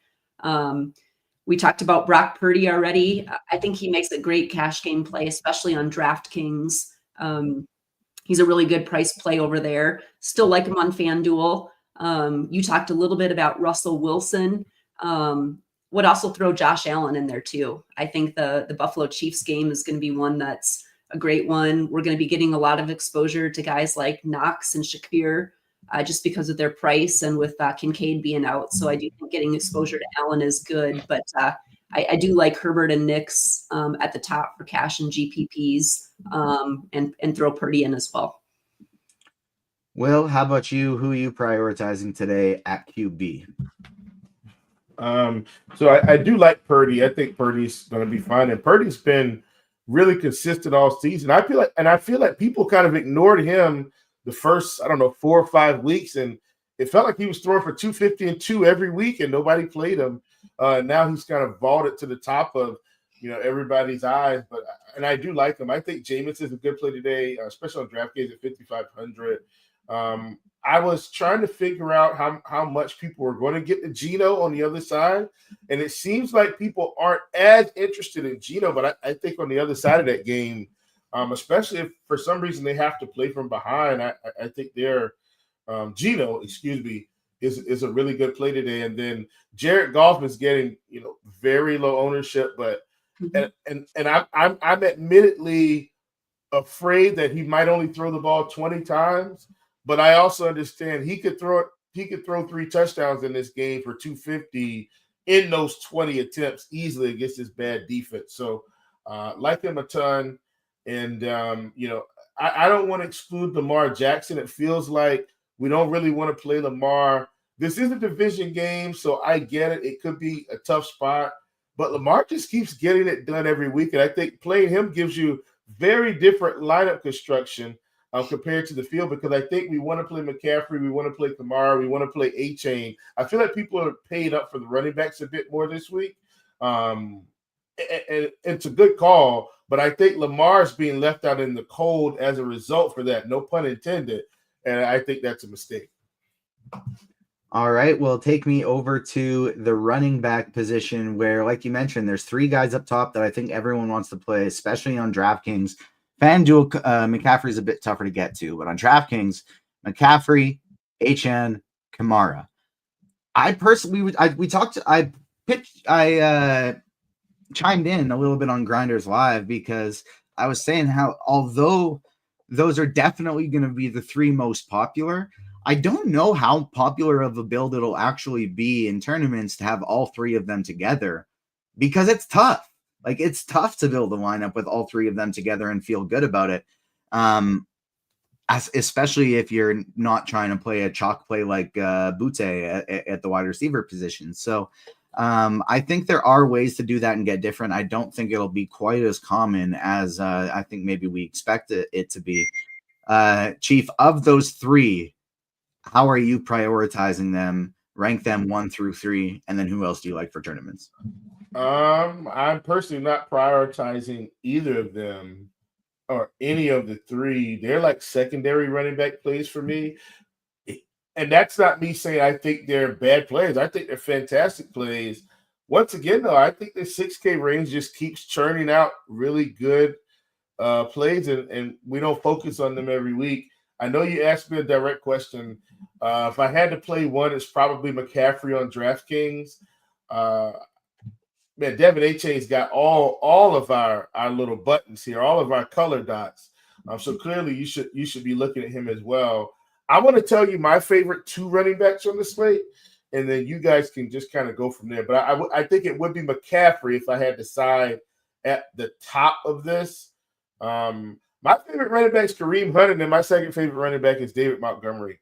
I just keep playing Kareem Hunt every week.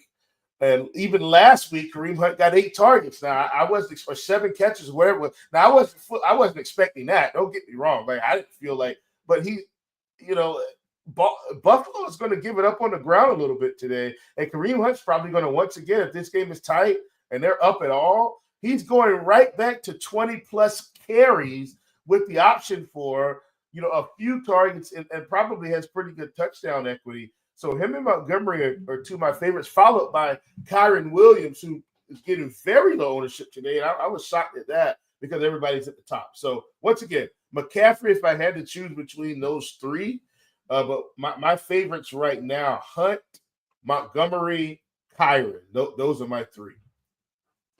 Kristi, how about you? How would you power rank McCaffrey, HN, Kamara? And then who else are you liking today for tournaments and for FanDuel Cash? Yeah, so McCaffrey and A-Chain are musts for me. I think they're really good plays, especially on DraftKings. I do like McCaffrey on both sites. A-Chain's a little bit pricier over on FanDuel, and we'll get to that in just a second. But yes, McCaffrey, I mean, we're never going to get him this cheap again for as much as he's involved in. And so he's just kind of a lock play for me today. A-Chain too. Just has such a great role in this offense and great price, better with Tua in it. So I like both of them. Kamara, I think he's fine. And I think pairing him with the Saints defense is fine. But I do think there's some other decent pivots. I talked a little bit about Jonathan Taylor, maybe being a pivot and getting exposure to the Colts offense. Just because we've also seen Kamara, not quite pay off his price point either. So I do think Getting to someone like Taylor is reasonable. And I love Chiefs call on Kareem Hunt. I've been playing Kareem Hunt a ton since he's been in for Pacheco, and this might be the last week that we get him. And his price just doesn't seem to move. So I think Hunt is a phenomenal play on DraftKings in particular. He is 8K over on FanDuel. But yeah, definitely don't forget about Hunt. And he gives you some good exposure, especially if you're playing Shakir and Knox. I will say on FanDuel, Chase Brown is just one of the best plays over there because he's only 6,800. So what a great price play over there in that night game. And then you've also got Nick Chubb, who's sitting at 6,200 on FanDuel, and can make a lot of things work for you too. So I think those guys are fine. One other guy that I'm throwing in there too is Josh Jacobs, on FanDuel. He's just 7,400. And we've seen him have some big games too in a big divisional rivalry. So I do have some exposure to Jacobs as well. I like Kenneth Walker's price tag on FanDuel, and I would be wanting to prioritize, even though it's not point per reception, Kamara a lot over there where he's only to 8,200. That's just so cheap. He's got such a nice floor at that price tag. And then if he happens to get into the end zone a couple times, there you go. You're set. I mean, if he doesn't drop that 60-yard touchdown last week, he probably is the highest scoring running back. A couple of people asking about Breece Hall. I didn't get to any Breece Hall this week. Kristi, how about you? Did you get to any? I didn't either. I do think he's fine. I really do. But it's just I really like the McCaffreys, the A-Chains, Kamaras, Taylors, and then Chase Brown, of course, over on FanDuel. But yeah, didn't quite get to him either, TJ. Few people asking about Bijan Robinson. Another one of those guys that I like. I just found him to be tough to get to. I did, however, force him into some of my Bo Nix stacks. In my Bo Nix teams, I got either Bijan Robinson or Drake London in those teams. So that's kind of how I handled that. Let's switch over to the wide receiver position. This is where I think we have a lot of value, and DFS is all about value. This is the busiest time in the sports calendar, which means it's the perfect time to sign up for RotoGrinders Combo. For a limited time, get your first month of combo access for just $79.99. That's just $5 more than NBA Premium. Don't pass up this great value. And don't forget to join in the fun each week for the RotoGrinders Listener League and play alongside other viewers as well as your favorite hosts, us, all the hosts from the shows and podcasts throughout the week. You'll have a chance every week to compete for first place and win yourself 1 month of RotoGrinders Combo Premium. Check out our description for an invite into the contest when it goes live each and every Wednesday. It's there right now. If you go to the YouTube description right after you hit the like button, go check out the Listener League contest and join from there. And by now, I'm sure you heard us talk about Splash Sports. They're one of the fastest growing peer-to-peer gaming platforms in the US and Canada. We've got an exclusive offer for those who haven't signed up and tried their newest Quick Picks game. Similar to DFS Pick'em games where you build an entry of 2, 3, or 4 picks, choose either more or less, and then receive a payout of 3x, 6x, or 12x, depending on how many you get right. From now through November 17th, new users who sign up using promo code ROTO10, that's a must, promo code ROTO10, will receive 20% off all Quick Pick entry fees in November, back as playable bonuses on December 1st. The bonuses max out at $1,000, so this is one of the most significant rakeback offers we've seen in years in DFS, only available for those using promo code ROTO10 at sign up. Check the link in our description for more details. The link is right there, nice and easy to find in the YouTube chat.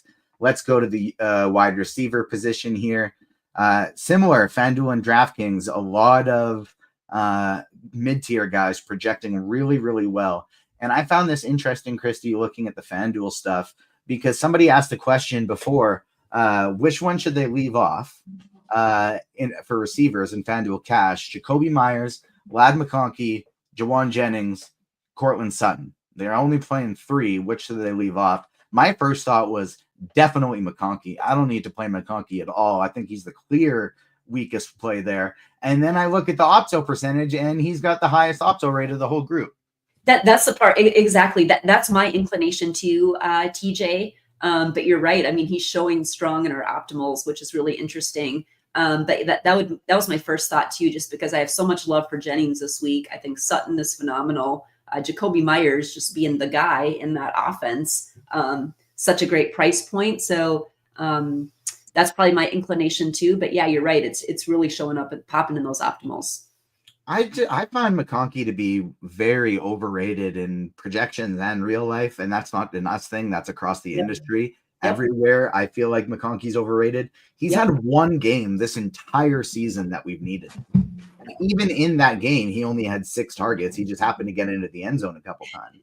Exactly. So I don't think McConkey is actually that great of a play. He's somebody I'd want to go significantly underweight on. Who else do you like in tournaments, Kristi? Yeah, so some other guys that I like, a lot of the guys that we talked about already, but I'd throw in, I would throw in like Cedric Tillman. We talked a lot about the Browns. I think a lot of those receivers are really great plays. DeAndre Hopkins, I think is still a strong play, and I like it in exposure to that game. I think it's a key game this week. You know, Justin Jefferson was someone I was extremely high on last week, and so he's going to be down on ownership this week, and so he always makes a great tournament play. One of the best positive leverage, yes, the best positive leverage on the slates by far, actually. By far, absolutely. George Pickens has absolutely been smashing and just getting, making the most of his targets and has been fantastic. So I like him. We talked a little bit about Russell Wilson. The Bears offense has been terrible, but over on FanDuel, DJ Moore is 6,100. I don't mind, for tournaments. I like a lot of other players in there because you're kind of competing with guys like Jacoby Myers and Juwan Jennings in there. Like those guys better, but I think it's fine. Tournament side too, I think guys like DK Metcalf, getting exposure. We like San Francisco, so getting exposure to that Seattle side I think is important. DK Metcalf is a guy that can certainly break a slate. Jackson Smith-Njigba also kind of in that camp, so like those guys. Calvin Ridley, I would throw in there too. He's a guy, especially over on FanDuel, he's kind of in that mid-tier price range, and he's done really well, especially with Hopkins being out of that offense. So certainly like those guys, but I'm kind of like you, TJ. You talked a lot about that mid-tier is just a really great range for us. If you're looking to save money, Kayshon Boutte is projecting very well as a cheap value play. Cedric Tillman, some of the Browns guys, I think are fine too. But yeah, I find myself quite a bit in that mid-tier option. Deebo Samuel, I don't want to forget about him because he never really seems to see his price move much, especially on DraftKings. And boy, he can break a slate too, just because they use him in a variety of ways. And with no Ayuk and no Kittle, I think he's just a phenomenal piece of that San Fran offense. People bringing up Boutte in chat right now. For what it's worth, I think he is just, you play him in cash because everybody's playing him and he's projecting well. I hit the X button in tournaments except for one lineup with Drake May.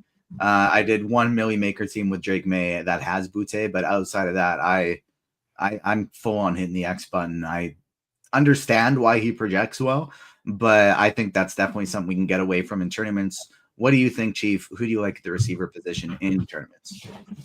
So I am going to talk about Courtland Sutton because I know I mentioned him, but he's just a guy that's been getting tremendous volume. Matchup with Atlanta actually looks pretty good on paper. So, I think he'll see the volume to get there. I'm not saying he gets in the end zone today, but I do think he'll have his opportunities to catch a few passes and pile up the yardage. And then hopefully, he is a big target. Like I think people sometimes don't realize Courtland Sutton is a big target, which is why typically they're throwing him the ball in the red zone. He's got enough size to kind of go up and get it. So like him a ton. I'm with you guys on Jennings in terms of, his price across both sites. He definitely needs to be in consideration. I am very high on Amon-Ra St. Brown today because of this Jaguars offense. Amon-Ra, like I said, hasn't had a ton of big games this season, but he's been pretty steady. I think the last 3 games he's been around 18 fantasy points on DraftKings. Doesn't help you win a tournament, but doesn't hurt you. At some point against one of these bad defenses, I think he's going to pop. I talked about the fact that I like these Cleveland guys. Everybody's gravitating towards Tillman. I do like Jerry Jeudy. I actually think Devontae Adams and this New York Jets passing attack should be pretty good today against Indiana. That's another team, Indianapolis, That's another team that hasn't really been able to get there. Nobody's really talking about Puka Nacua and the Rams. And Puka Nacua is another guy that I like. I mean, we know that their volume is pretty concentrated. It's him and it's Cooper Kupp. And so, this is an offense that, as long as both of those guys are in there, I mean, they typically score at a pretty good clip. Another really good matchup for them today against New England. So, those are some of the bigger names. And I'm with you guys on Debo. He could absolutely get there. Price doesn't tend to move. People don't tend to play him.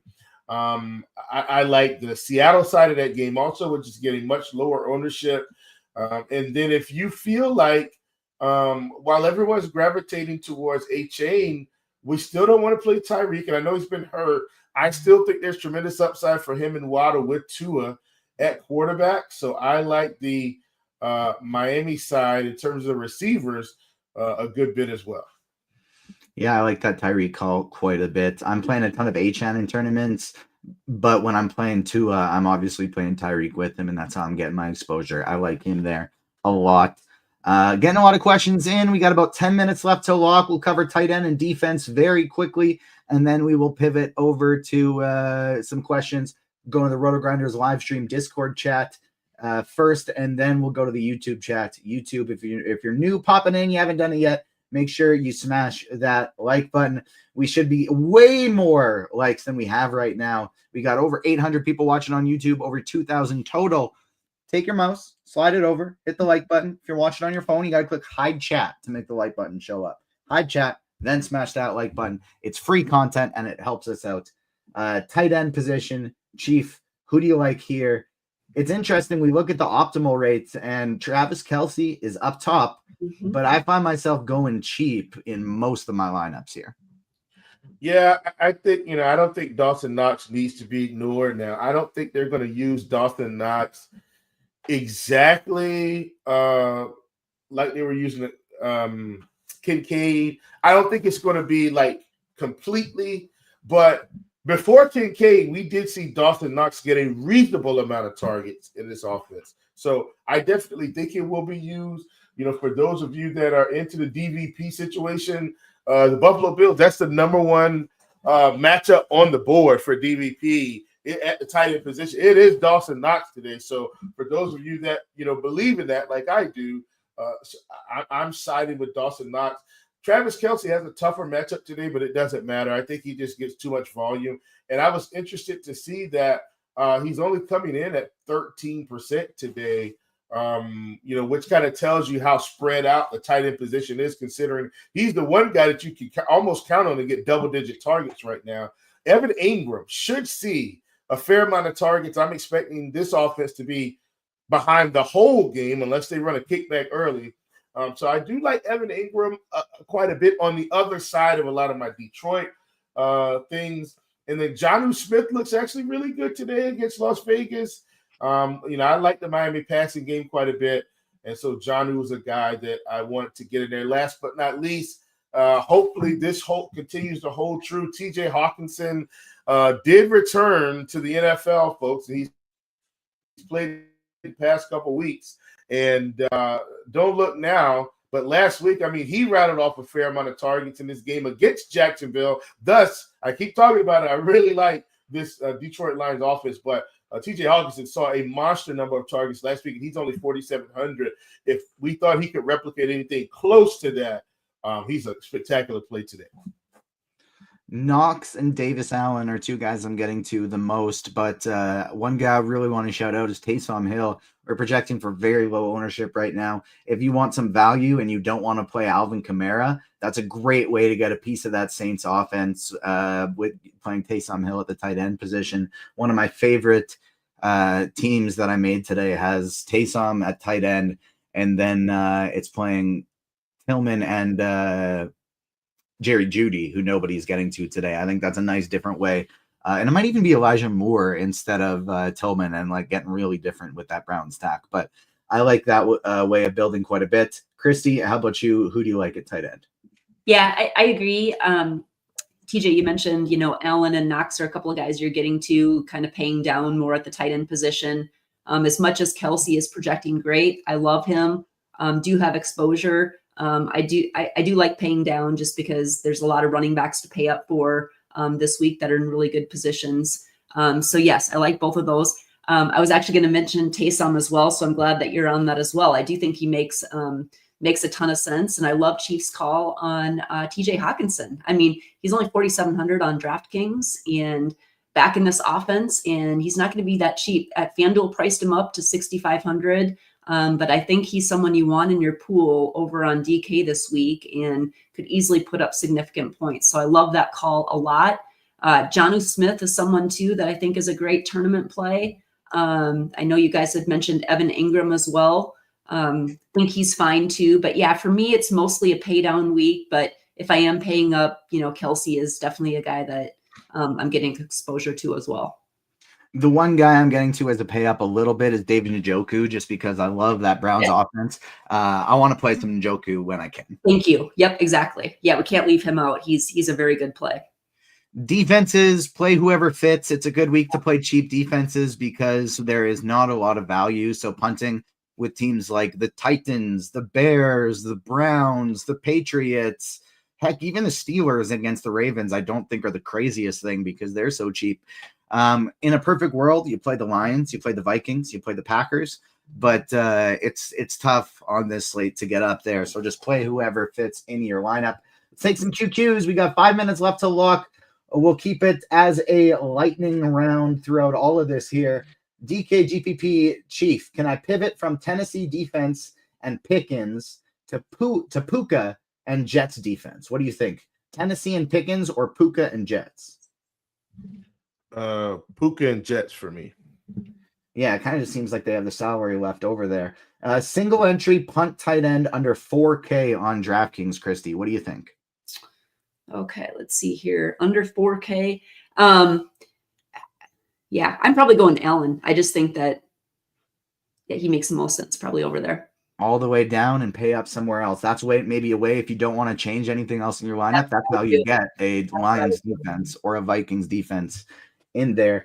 This one's for me. FanDuel GPP, one lineup. Favorite QB wide receiver stack. We'll ask it for everybody. Favorite QB wide receiver stack for me, it is on FanDuel. Kristi, I'll go to you first. Who do you like best? Favorite one receiver, one QB stack?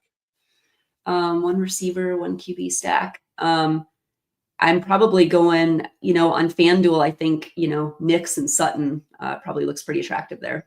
I was thinking Nix and Sutton. I like Wilson and Pickens. How about you, Chief?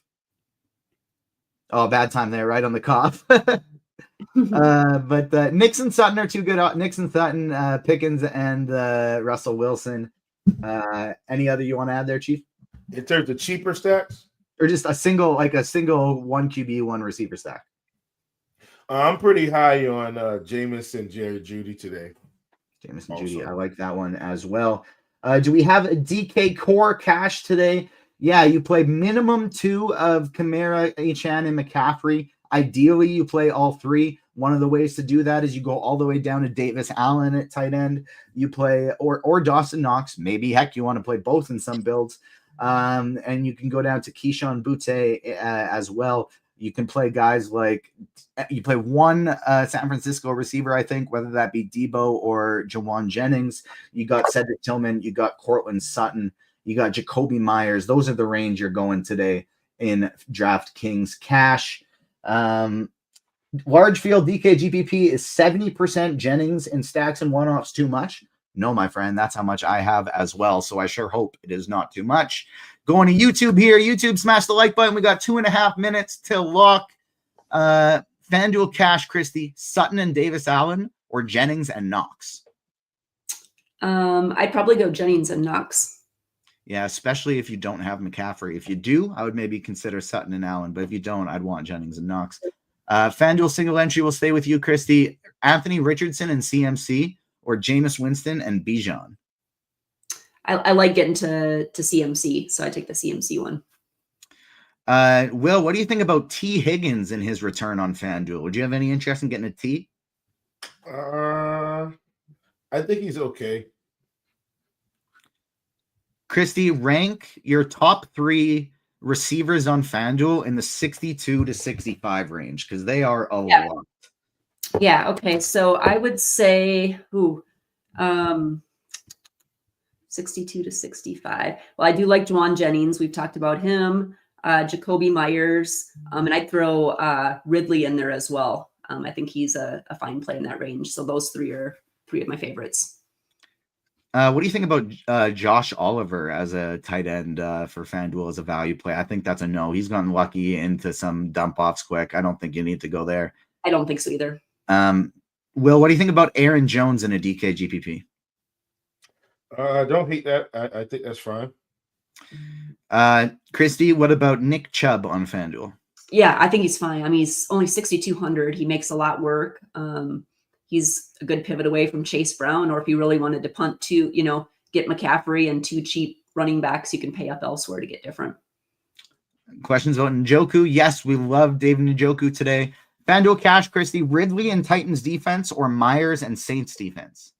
Ooh. What was the first one again? Ridley and Titans defense. I think I'd maybe go Myers and Saints defense. 1 minute to lock. Get your lineups in. Allen and Boutte combo, a good idea. In cash, yes. In tournaments, no. It'll be very chalky. Favorite cheap defense on DK. I like the Bears in tournaments. I like the Titans in a cash game format. What about the Dolphins defense? Jets, yes. Both of those are totally great. Allen or Knox, FanDuel cash tight end. Kristi? Allen or Knox? Yeah. Yeah, I would take Knox. Broncos, Jets, or Bills. I like the Jets best of that group. We have reached lock, and I'm realizing as I'm looking at QQs that I'm missing some of the stupid spams that are coming in to delete. Packers D and Jacobs stack is my stand today. Very interesting. I love Packers D. I'm not a huge Jacobs fan, but he gets some touchdowns. It absolutely could work. Yep. D-Hop, Raiders defense, and McConkey or Jennings, Tillman, and Colts D. I think it's too late, but I hope you went the second one. I like that one better. Yeah. FanDuel single entry, Richardson and CMC or Winston and Bijan. We said Richardson and CMC already to that one. TJ, who do you have winning the Grey Cup tonight? I think Winnipeg wins, but I'm cheering for the Argonauts. So I'm either right or I'm happy. Either one works for me. That'll do it for the QQs. We have hit all of them. Great work, team. We have locked. We have hit QQ'd. Is there anything late swap related we're waiting for? I don't think so. Unless we get some kind of news that say a certain tight end we've never heard of is going to be featured for San Fran today with Kittle out, like maybe something like that. But other than that, I don't think we're waiting on anything. Smash the like button on your way out if you have not done so already. Kristi, Will, any last words before we get out of here? No, I think it's going to be a great week, guys. I do. I really like it. It's a great slate.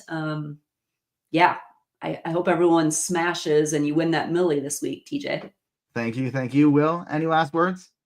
Negative, man. See you later on tonight for the Spice Showdown. Let's get it. I'll be watching you guys. Join Will and I later this evening. I believe at the 6:40 Eastern start. We're starting early so that if you can watch us live, great. If not, you still got some time leading up to lock. One last question, Kristi, before we get out of here. FanDuel Cash, Knicks or Herbert? I'd probably go Knicks. If you have the money, get Knicks, but they're both fine. Yeah, I like that call as well.